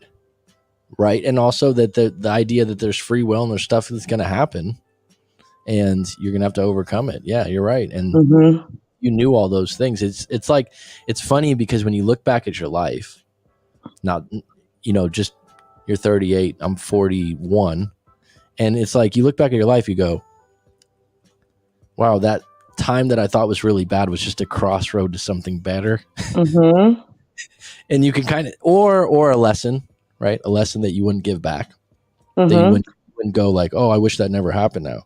Or a situation that you faced and you endured and you overcame, and now you can help people that you meet within your past. You can help them if they're in a similar situation. Right. It's exactly why I do breakups. It's like, I remember being in a bad one years ago, and I was like, I thought to myself, wow, this is dark. This is upset. Like, and then when I came out of it, which most people do, not everyone, depending on your free will. But I thought, before I did this, if someone was broken up, I'd be like, hey, man, you want to get a beer? You want to talk? Or I'll spend some time on it because I've been there. But before that, I remember I joke around. One of my friends in his 20s calls me up crying. Girlfriend, I'm like, what the fuck? What's wrong with you?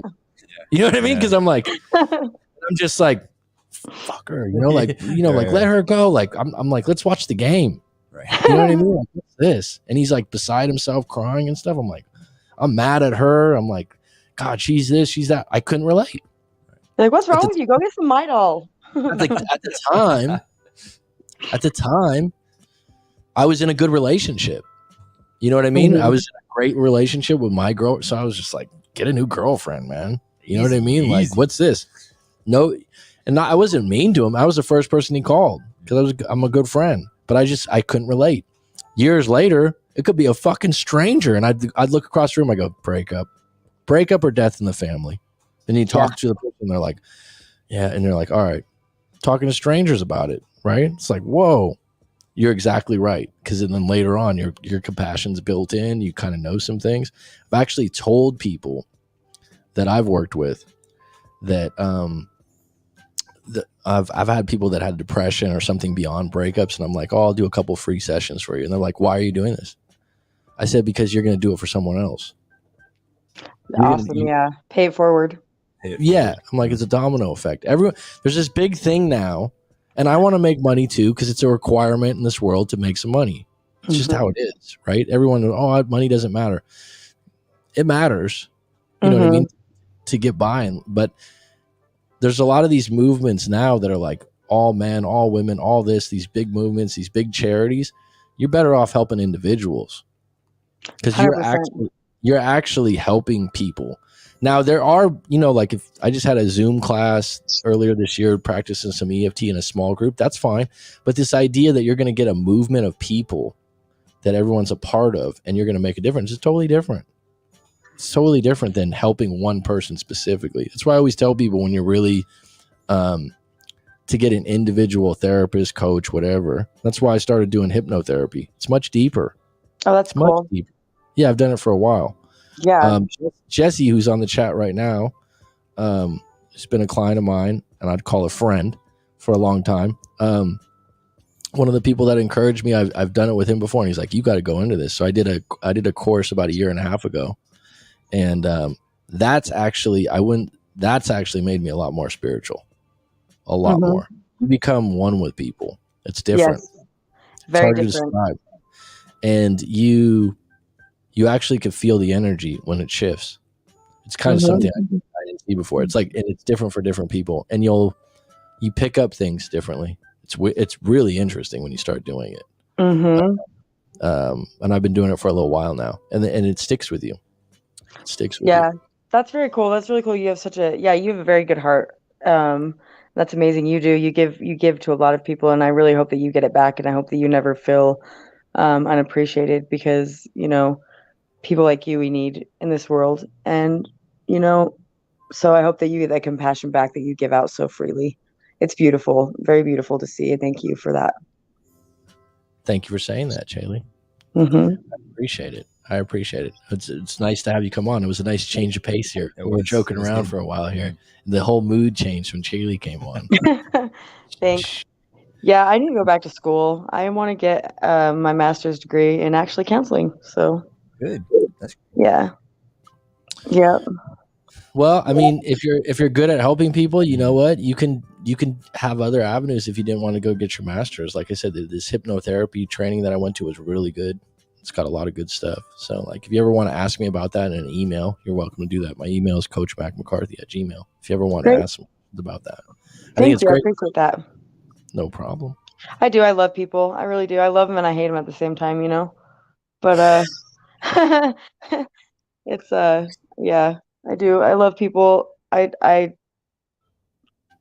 world wouldn't be what it is without people. So, and I don't think we're here to just not be around each other, not help each other. And the thing I think lately, like you're saying, the biggest thing lately is that society has stopped having one-on-one connections. It's more on, I don't know. I just think people are becoming very selfish, and people don't know their neighbors anymore, and that's makes me sad.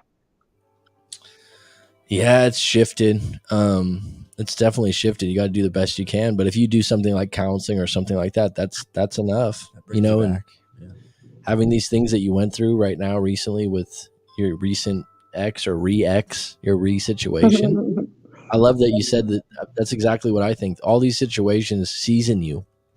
It's me before. Oh, do you have a master's in this? No, I don't. But I still help people, and I'm seasoned. I've been through some things in my life. Yeah, no, I'm 5 classes from my You got to be through some things, Oh yeah, 100%. I'm 5 classes. I'm funny. Anyways, I quit going to school with 5 classes to my bachelor's in sociology, and I minored in psych. But I mean, everything I learned in school, I already knew from my life. So yeah, no, a degree in school is not where it's at. 100%, I agree with you. Absolutely. I mean, like I said, you can start helping people and counseling people with different avenues now, and I think that's good that that's what you're going to get into, especially if you have that that gift that you're mentioning to see things. That'll be helpful for you. Yes. That'll be really helpful for you. Well, I want to thank you for coming on. I don't want to take too much of your time, and thanks for a nice little change of pace here. And like I said, you have any questions in the future about your counseling career or anything like that, or if you want to ask me some questions about how I got to do what I do, feel free to email me. Great. Thank you. Yeah, so much. It was a pleasure meeting you. You too, Chaley. All the best, hon. Bye. See you, Bye-bye. Chaley. All right. 3 hours, 9 minutes. Jesse Chapman. We will be talking soon. Good dude. Very good people, Jesse. Very good people. Good person. He's a big reason why I got into doing my hypnotherapy course, actually, because we did hypnotherapy numerous times. He goes, "You got to do this. You're good at this." Right on. I said, "Thanks, Jesse." Right on. Because Betty, what happened to you? You ghosted us on the she ghosted you us. ghosted me on the live my stream, or what's God. going on here?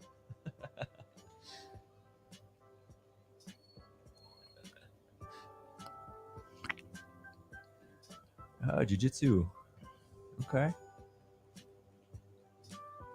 A BJ. Oh, Jiu-jitsu. yeah, he's into jiu-jitsu.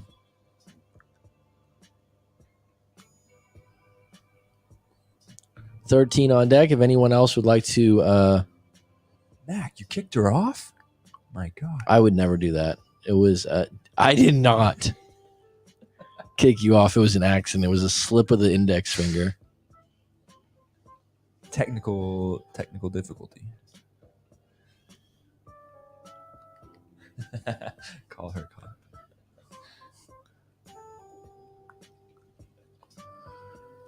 3 hours. I think this is where the show's headed. We're going to do a lot more call-ins.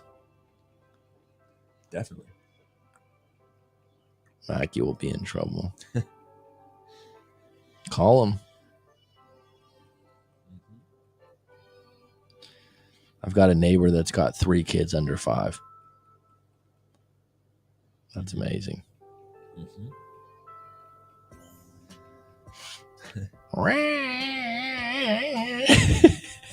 That was a cat. What are you talking about? That's what it sounds like sometimes.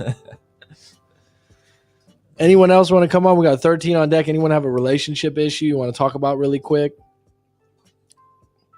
Oh, it feels good to get rid of my illness from. Oh man, You definitely sound better. oh my goodness gracious. No. What? There's enough of you, Betty, for one day. No way. What I would like you to do is recruit some of your friends from the salon. Hell We can get a yes. salon talk. Yes, let's do it. What about that? Could you get some of your constituents and join them on a big live stream? Constituents. She's not a senator. I would never hate on you, Betty. Sometimes, to be honest with you, and don't take this personal, but 3's a crowd, but not always. But when you're on a stream. for yeah, sure. but yeah, it's hard. It's hard because then people get talking over. Yeah. But sometimes 3's can be okay. But on the live stream, I felt like, let me in. When can I get in here? Yeah. All right, let me. Okay. I would never hate.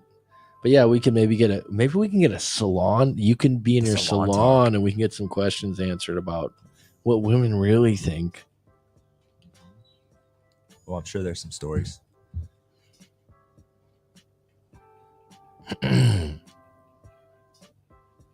See, she's gonna get on it. Okay. She'll get on it.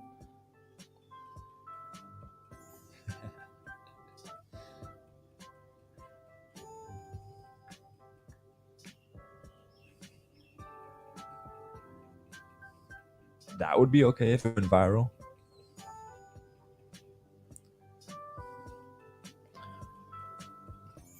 It might go viral.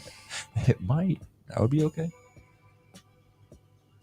Yeah, I'm looking forward to it, Jesse. It's been a while, bud. Always good to catch up with you. Mr. Chapman.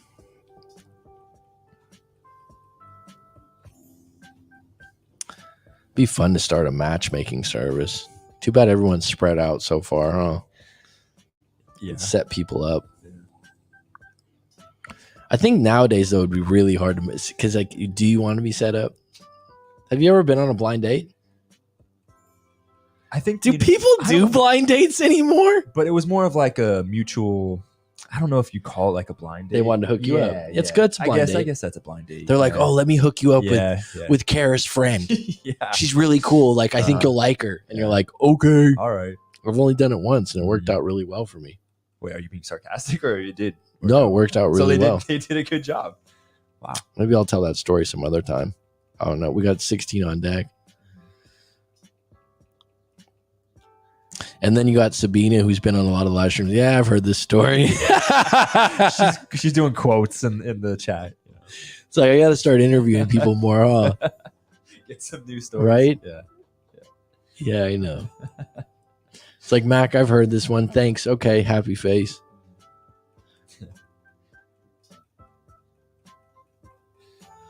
I do everything. I mean, is it a podcast or is it not a podcast? What do I have to do? I don't know.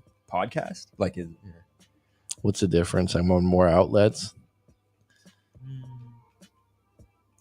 I mean, you want to do a podcast with me? You can come on and share your stuff. I don't know if I have enough juice right now. I think I'm going to go on a hike in 10 minutes because I've been on for 3 hours, 15 minutes. Get some fresh air.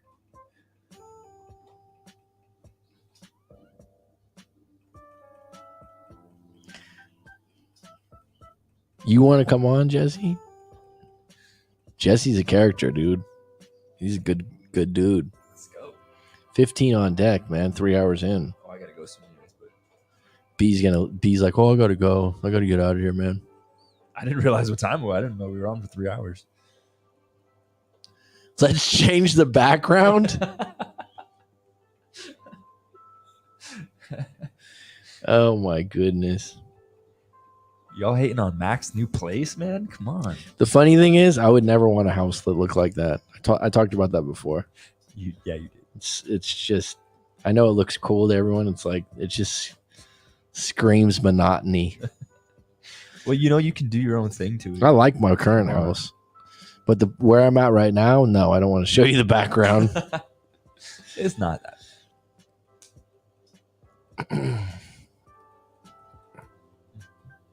Mary, aren't you planning to come out to Thailand, to Phuket? Didn't you have aspirations for that?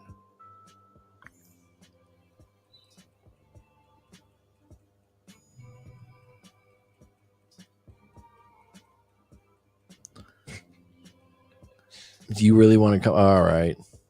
I'll let him have his piano. I actually need to get water.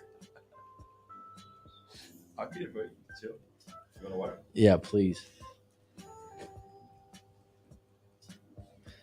Bro, I have a story to tell you. Do you guys want to hear Jesse's story? We got 13 on deck. Do you want to share it on the live stream? Do you want to show your picture or you just want to show sound? Three's Company.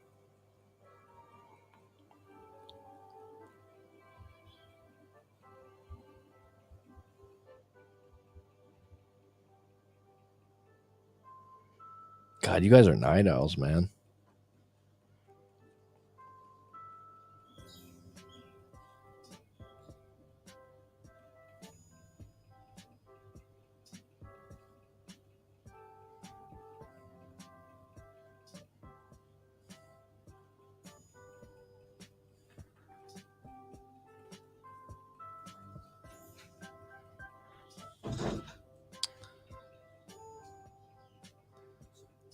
Three's Company. You know what's funny about that, Petty Betty? I'm the female Jack Tripper. I was just talking to someone about Three's Company. I might have mentioned it to you. Oh, Three's Company. Yeah. And you said you didn't know what that show was. No, I know Three's Company. Blonde chick. It was on like reruns on something.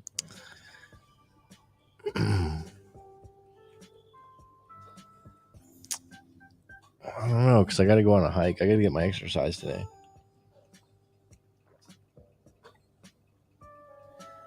Yeah, if Mac goes out too late, we're gonna lose him. It gets dark. I was thinking about doing one tonight too because I have a call tonight late, which I rarely do.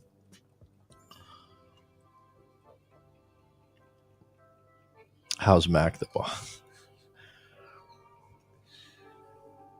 I know who's the boss.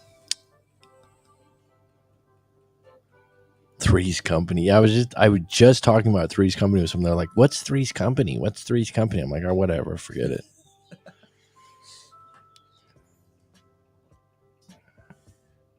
Suzanne Summers, the dumb one. Ditzy one or whatever. Yeah. I know someone like that. Oh yeah. That she reminds me of. Me too. Did you want to come on, Jesse, to talk about this or no? We're waning here, but I mean, we could do a salon thing, but it will be during the sleeping night. That's all right. We'll pop a couple drinks. Oh shit. Well, a couple drinks. Do you want to save it though? We have a session tomorrow. Let's save it for tomorrow, Jesse, because then you can get. I don't know if everyone wants to know what happened with you. Are you sure you want to do that?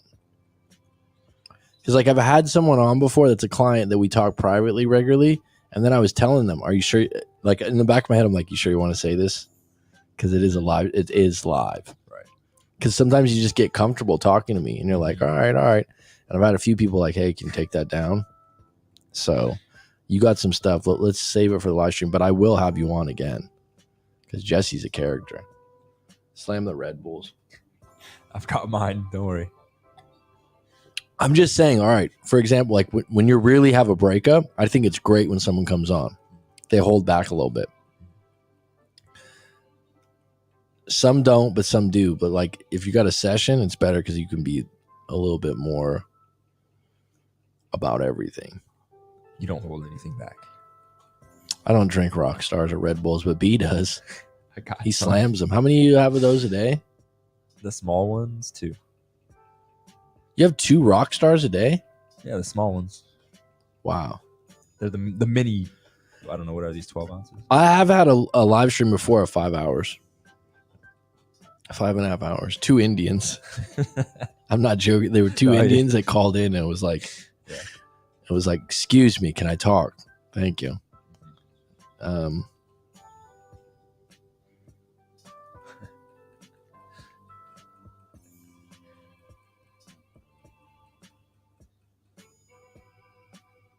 Red Bulls are expensive here.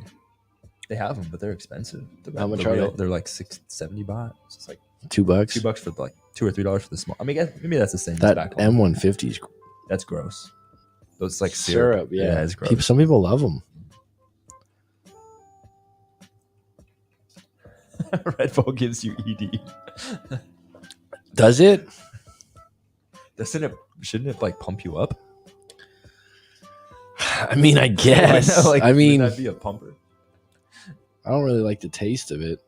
It's an acquired taste, I will say that.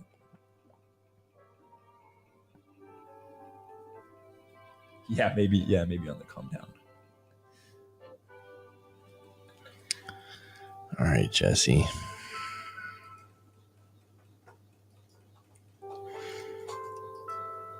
It's too bad you're leaving because Jesse's a good dude to have on. He's a character. He's a character, man.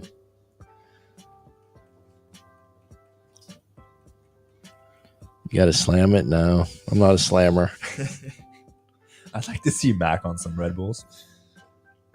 Coffee's enough for me. I just posted it, Jesse. And then, like I said, if you want the camera on or off, that's a choice. So Petty Betty's a little shy. Mary's a little shy.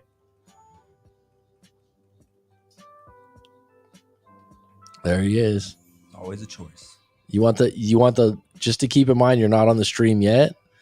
You want your camera on? It's up to you. Your camera's on right now. So I just want to give you a heads up because I've had other people. I don't want to be on. You cool? You okay? All right. It's up to you. I got to get my daughter. He's all right. That's where I'm going. There he is. How you doing? Good morning. 9 o'clock in the morning here. Crikey.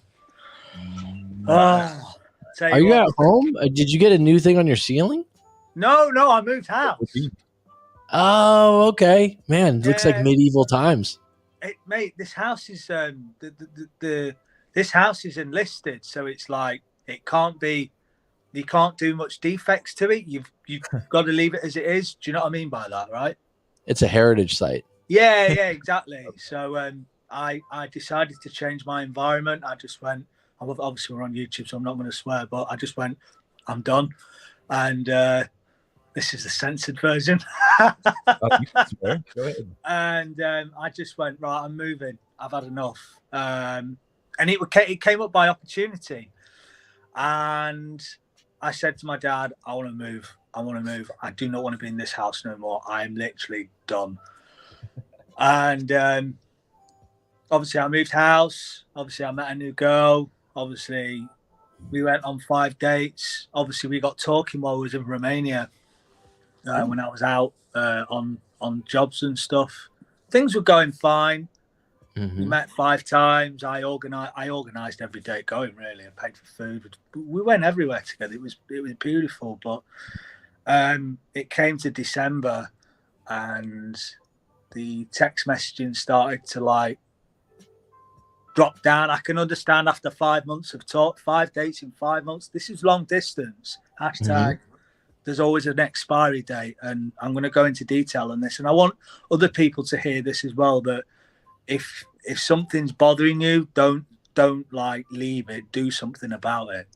Okay. And so I asked her, I said, are we going to go on the date for the 10th of December? She says, oh, I don't know. Money's a little bit hard at the minute. I said, okay, that's fine. I understand timing and circumstances, blah, blah, blah, blah, blah. And I said, okay, let's arrange for another time. So we carried on talking. You know, I said, look, I realized this point. I said to myself, 5 dates. If you feel like this, you've got to tell her you like her. So I did. And obviously I told her in the beginning I liked her. She said, I like you too, blah, blah, blah. I can't wait to go, etc. And so these dates were in person. Yeah. These dates were in person. She drove 2 hours. I mean, we met halfway. I went to Manchester to see her. We went round like the Traffords, like a shopping mall. Okay. And it was good. We did golf. We went for food. I paid for the food. She was like, I'll pay. I was like, no, you're not. Put your money away. I'll pay. I've asked you. I'm coming to see you. You know, we was at the table. My hand was on her hand. I thought, this is going somewhere, man. Yeah. And I said, when do you want to meet up? She says, oh, I'll have to check. I thought, you are so indecisive. But you are so indecisive. And it came to it. She said, look, I said, look, this is what I've done. This is what we can do. And she went, it sounds good, but I don't. I did say I'd have to check and let you know near the time. And that was a bit of a like amber flag. It's like, you've said this before. And then it came to like Christmas time. And I said, look, we need to, you know, and in my head, whoever's listening to this, I always have Mac in the back of my head. And it's like, if you feel like you're consistently asking someone, you are. And I felt like I even said to her, I feel like I'm being needy and clingy. She went, no, you're not. No, you're not. I went, I am. She went, you're not. And it was just like, I just kept banging my head on the wall going, where is this going? And then the text messages got like really like one-worded. And I mean, I was just a bit like, I've had enough of this. And I came to Saturday, just gone. And she said, I said, have you decided what you're doing yet with timings and stuff? I'd literally scrubbed this house clean because I thought she was going to be coming up and she never really gave me an answer. She went, I don't know what I'm doing yet. I just went, oh my God.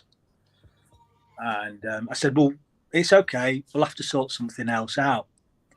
And off the top of my head, I said, what's it looking like for a long weekend together and this, that, and she went, I'm not sure yet because I'm off at the end of the month and I might be going to London for a couple of days, blah, blah, blah, blah, blah. I was like, hold on a fucking minute. You what? Sorry for swearing. No, you can. Fine, go ahead. It's okay. And I was like, when have you ever made time for me. That sounds really like selfish. I hope it's not. I was just like, I've asked you on every date and you've given me a maybe or I don't know. And I said, well, what weekend have you got free? And I in my head, I was like, you're being the annoying salesman. You need to do something about this. Mm-hmm. And she went, well, I'm off this week. I'm busy this week and I'm busy the week after. But then maybe the weekend after I might be free. I was just like, right, this has to stop. I gave it 3 days. I didn't do a rational like cut off because that's just really that's even worse because you're like, oh, I don't know what. Let me ask one or two questions. So Yeah. Before these interactions where she's indecisive or she can't meet up with you, you had 6 good dates. We had 5 good dates, and then 5 good dates. Okay. Yeah, 5 good dates. We had pictures. You hadn't hooked up yet. You hadn't You hadn't hooked up yet. Okay. That's okay. I'm just asking where you stand. It's fine. And so then when you were asking her out these 2 or 3 times, she was just vague and indecisive and yeah, it was coming up with some weird answers. I mean, so I asked her if she wanted to stay and she was like, well, I haven't decided yet. And I was like, you need to make a decision because this is not going to go anywhere. I didn't say that, but in my head, it was like, you need to do something. And I was just a bit like, what is this girl playing at? And it came to the Saturday. She said, oh, I don't know what I'm doing yet. I said, well, I was hoping to see you today. And she just put, sorry, with a sad face. And then obviously it went from there. And then over the weekend, she messaged me. I sent her some. I went for a walk. I did 20,000 steps because I was that pissed off. And I was just like, what is this girl playing at? I said to myself, you deserve so much better. Maybe did she say why she didn't want to see you? Or did she just say it was bad timing or just not interested or what? She just said, I don't know what I'm doing yet. And it was just like, what are you playing at? I don't know what I'm doing here. Like, you mean with you? No. She says, I don't know what I'm doing yet. As in, like, I haven't decided what I'm doing today. When she said that the other night and the night before that. So this is a lesson for everyone on the live stream. Yeah, don't put up with indecisiveness ever. Yeah. And you're a timely person. You're a decision maker. So it doesn't bode well for you. No, it makes me look bad. Because it's like you're doing all this effort. I'll say it as it is. I even wrote out a Christmas card to say, I've built the courage. What's the chances of a nice lad like me and a nice lady like you being together? That is what I wanted to give to her face to face. I even bought 2 presents. And I was just like, this girl clearly doesn't deserve your time. And over the weekend, she was like, I have a feeling that I've upset you and that you might be pissed off with me and I'm sorry. And I'm like, in my head, sorry doesn't really change the outcome. You're not here, are you? Mm-hmm. Do you know what I mean? And she said, maybe distance is going to be an issue if you're moaning and it's been a month. And I turned around and said, I'm not angry with you. I'm just upset of the fact that I keep asking you. And I said, distance is never an issue because I just want us to spend some time together. Mm-hmm. I mean, there's quite a big statement when someone says that, isn't it? Says what specifically? So when someone's pissed off with themselves because they keep asking, it's not that the fact that the distance is an issue. It's the fact that they want to see you and spend time with you in person. Is she even giving reasons or is she just being vague? Is it like, I have work this weekend or I have my grandma's sick? Like, is she even giving you a reason or is she just being, it sounds like I haven't heard a reason yet. No, it's just. Usually have a reason like, something comes first. It just seems like you're not really getting an answer. No, this is exactly what I'm saying. I was talking to my dad about this last night and obviously my friend next door, she was like, this is not progressing. There isn't an answer. So she's basically, so for her to stay here, she said, I would have to leave, stay with you and then go rush off the middle of lunchtime. And I'm like, well, what's wrong with that? It's a 2-hour drive. You're staying here for the night. We're going to do stuff together and then you'll go home at lunchtime. What's wrong with that? She said, yeah, but it feels like it's all rushy. Well, no, it's not. It's the whole idea of spending time with someone. If you have to go, you have to go. It's not difficult, is it, Mike? I mean, sure, everybody else is listening in the live stream and they're probably thinking, what the hell? Like, what? No. I'm following. I mean, it just sounds that she's a wishy-washy person. Yeah, that. It doesn't sound like she's never conveyed high interest or low interest. But then you said you met her 5 times and it was good. Yeah, it was. It was beautiful, mate. It was so good. There was always a kiss at the end and a hug, and we always we went to this park and we literally walked around it till there was nobody left. I mean, it was good. It was nice. And I said over the Christmas period, look, I've got something to ask you. Do you want to continue to see me? And she just put, yeah. And I'm like, I just rubbing my head going, no, this is not one-worded answers. I mean, obviously there's only so much you can text over a period of time. May I ask, you don't have to say because it's a live stream, what was her work? Nurse, NHS. Okay. Yeah. So her job's important to her. Yeah, massively. And I said that. It's a responsible job. I said, look, I'm not just after one thing. I said, I like you as a person. I respect you as a person. And all this, that, and the other. And it was still vague. It was just like, well, we'd have to do this, and I'd have to go home, and the fact that I'd have to leave at lunchtime, and all this, that, and it just in my deciphering, it was basically saying, look, I don't really want to stay, and I don't really want to come over. And I was just like, in my could you have gone there? Yeah, I even said to her on the Saturday, I even said, I'll come and see you. She said, how is that even fair for you to say to me that I should come and see you in one day, but yet you can come and see me? And I was like, I think I was a bit manipulated in somewhat way. It was like, she said, how is that fair? And I tried to say, look, you don't have to drive over if you don't want to. You know, I understand it's a long drive. I mean, it's only 2 hours. Like, wow. Did she say sorry to you a lot?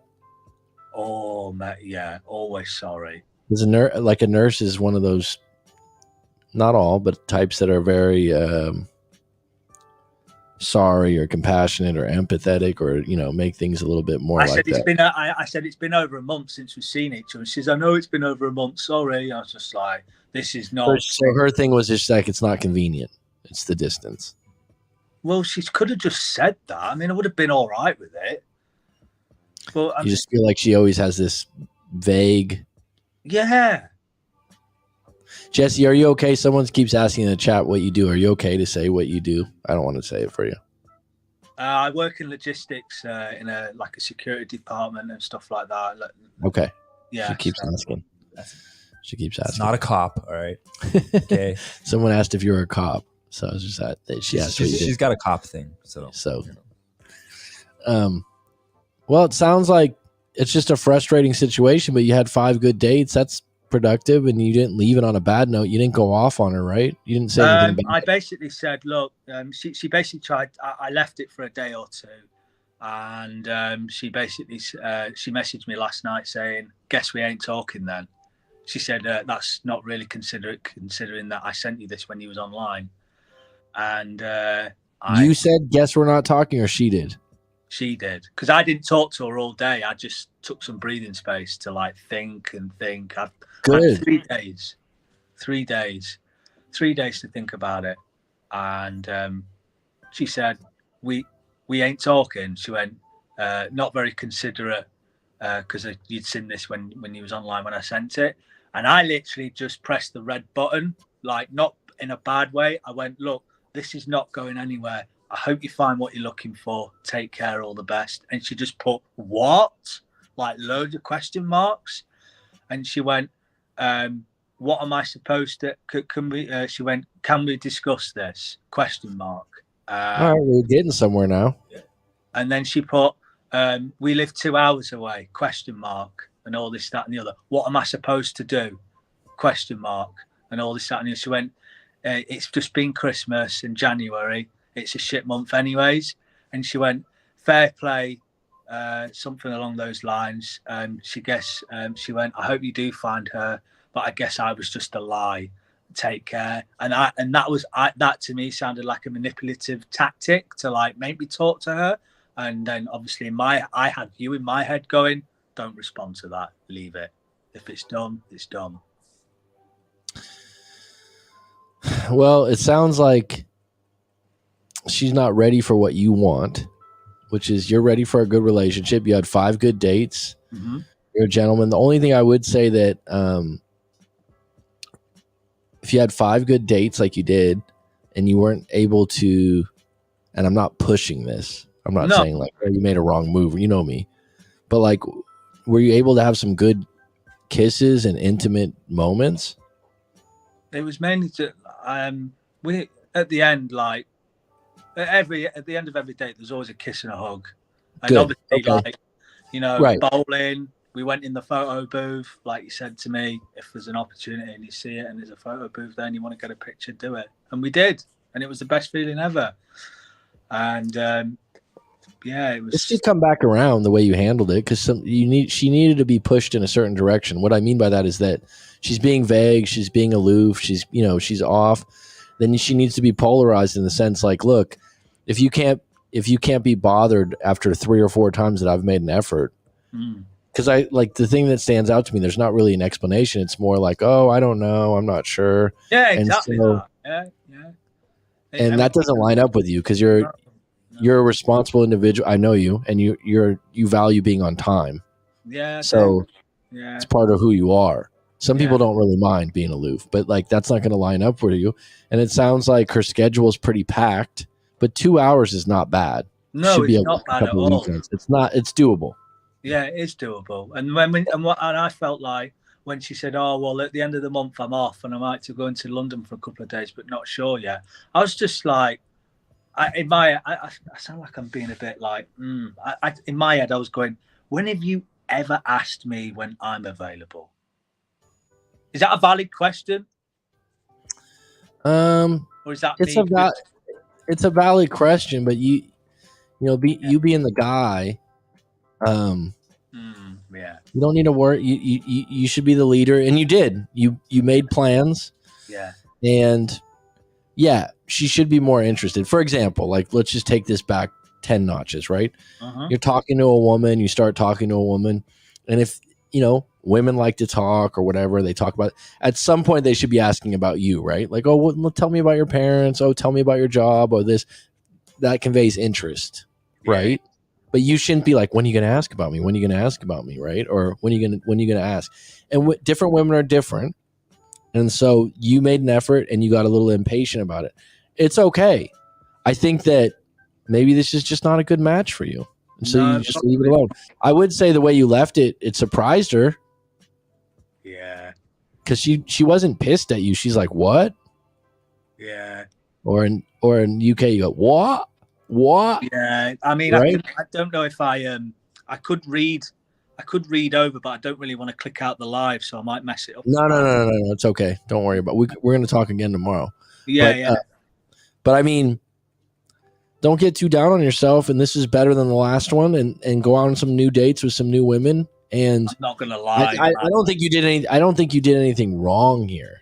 No, I didn't. I know within myself, but it was bothering me. Like, it was bothering. But one of my lads said to me, one of the lads said something to me at jiu-jitsu. He said, the bottom line is, if someone wants to see you, they'll make the effort. And the prize dropped. Or have a good reason. Yeah. There's reasons like that. So like, that's not always cut and dry is my point. So sometimes I'm like, oh, nothing will stop a woman if she's interested. Well, a sick member of the family, I have to take my work. You know what I mean? There's reasons. That's why I asked, what was the reason? What was the reason? That's what was pissing you off. It's like, well, if you have a good reason, then it's understandable. If you have just, I'm not sure. I'm not, I don't know. So did you read anything outside of, did she have a bad past relationship?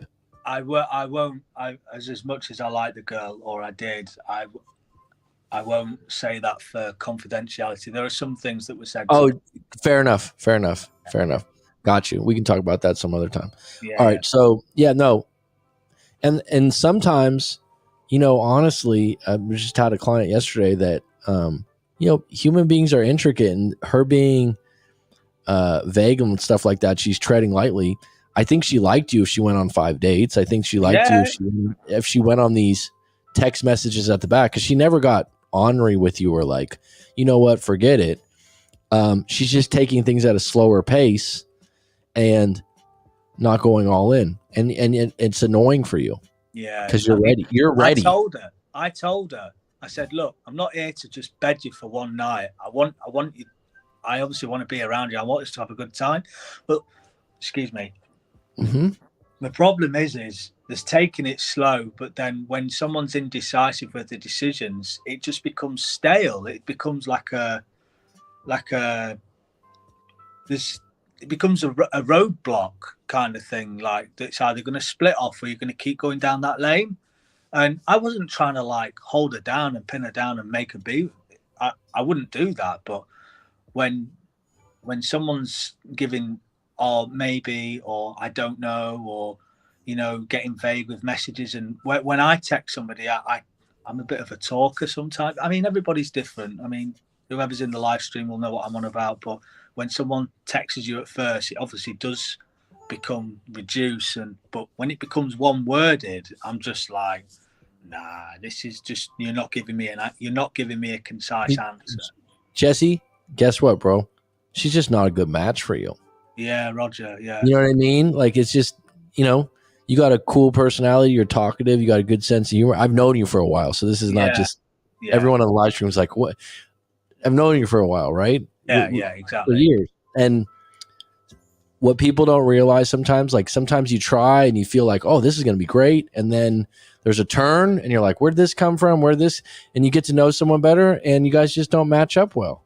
Because you're like, this is developing really nicely. Why aren't you meeting me halfway on the bridge? Yeah, like if she doesn't want to meet up, she should have some better reasons than, Yeah, it throws you off. And that's why I got angry. And even sorry to interject as well, Mike, but it's okay. When she said, "Where can we discuss this?" or something.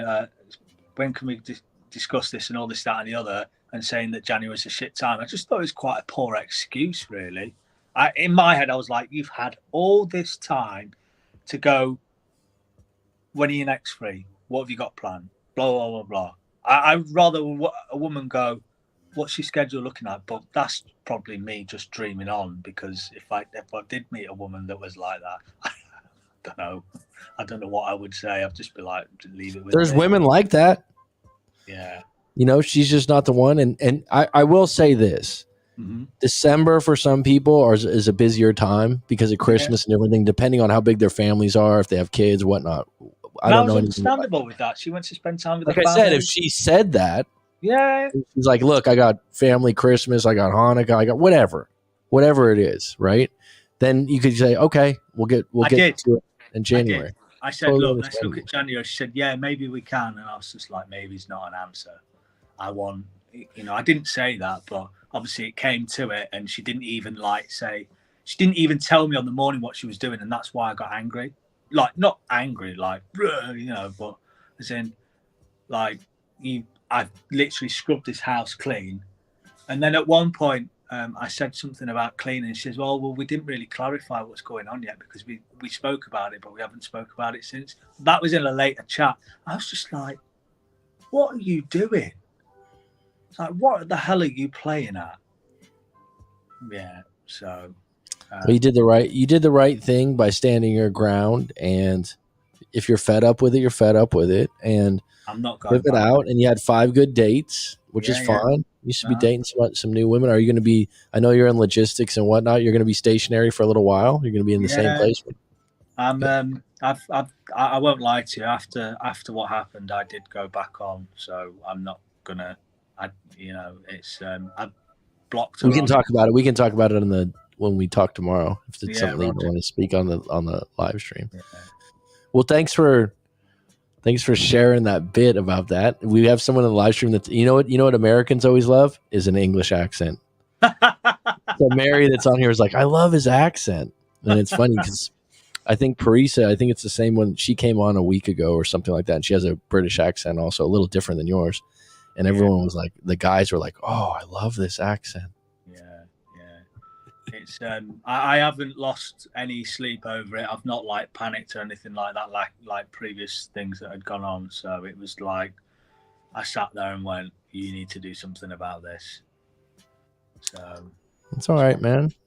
It's sometimes the dating game, it doesn't always go your way, and you get surprised, and you think, oh, I was tricked, oh, I was manipulated. You know what? You could call it that, but you could also say you weren't in it long enough to bear any of the problems. So you weren't a good match, and you're doing better. You moved to a new place that you're happy with, a new location, better location.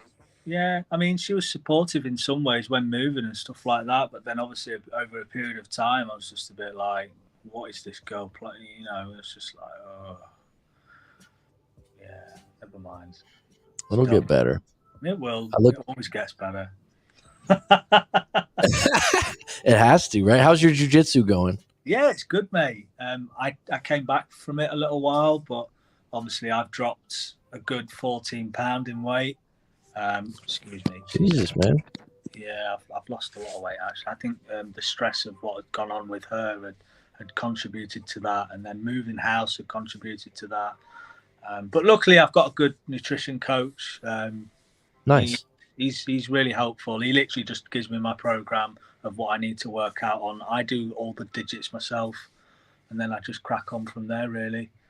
So, yeah, I mean, I don't feel like I'm not heartbroken. I'm just disappointed, and if I can say that as a key word, because there's a difference between being heartbroken when you've been with someone for a long period rather than a short period. So, well, I mean, it's not like you got played here. You made a play where you were like, "I'm tired of this." Yeah, it wasn't more that she was saying that to you. You're like, this wishy-washy back and forth stuff. I don't want to play like this anymore. No. And that can be actually, to be honest with you, it's not your intention, but that can be attractive to a woman. That's why she was all of a sudden, what? Yeah, but then when you look at it, if you look at it this way, if you have to, I don't know what's the word, if you have to like not threaten, but if you have to turn around and say, I'm walking away because this isn't working, and she comes running back to you, that's not healthy, because what are you going to do if you take that person back and then they start being wishy-washy again? It just becomes an issue. It just becomes cat and mouse. It's just no. I'm like not. I said, it's just not a good. It's just personality-wise and relationship expectations is not a good match for you, and that's okay. Yeah. And just being okay with it. It was a discovery mission. You guys went on 5 dates, didn't work out, and you stood your ground. You weren't comfortable with some of the interactions, and you said something about it. So good. Yeah. So good. Don't be surprised if she calls you again. Oh, please no. I'm rum. I really will. I won't block her. I'll delete her number and stuff and all that, but I won't. Just social media. And since I took a social media break, it's like I'm not used to it again. I mean, I don't mind YouTube and stuff, but Instagram and Facebook, I'm just a bit like, I'm at that no return kind of thing, because it's just it's just the mindless scrolling, and then people on their phones like that, and I'm just like, what the fuck? What world do we live in today of just being? Oh man, it's everyone's on their phone now. Yeah. 2 3 years ago, maybe it was like 30-40%. It's like, yeah, it's what it is, man. It's hard. Life. It's what we live through now. It's how we interact with people. It's dating as well. There's no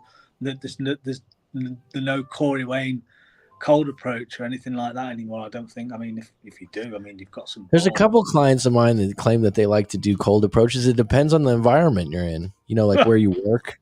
Yeah. You know what I mean? It depends on where you work and where you're at. But it's different for everyone. Well, let's do this. We'll save some of it for the chat tomorrow, because we'll be able to get in a little bit nittier, grittier. Yeah, of course. A little bit more detailed, because I'm looking forward to talking to you tomorrow, and I appreciate you coming on.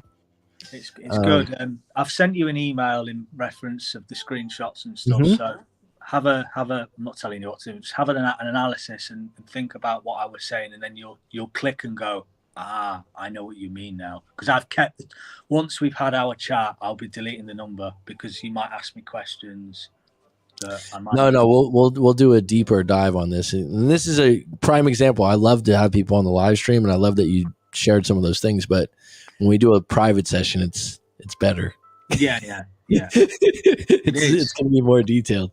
All right, so look forward to talking tomorrow. I'm going to shut it down now. I've been on for 4 hours almost. So I got to get my voice back. But good to hear from you, bro, and look forward to talking to you tomorrow.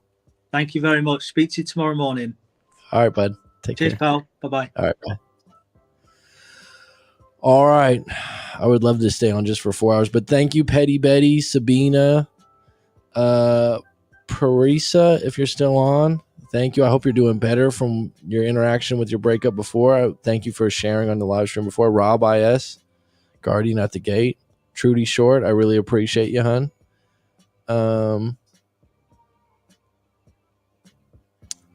Man, we lost some people, huh? Rob went to sleep. It was a great stream. Excellent, folks. I really appreciate you all. Take care. It's curtains.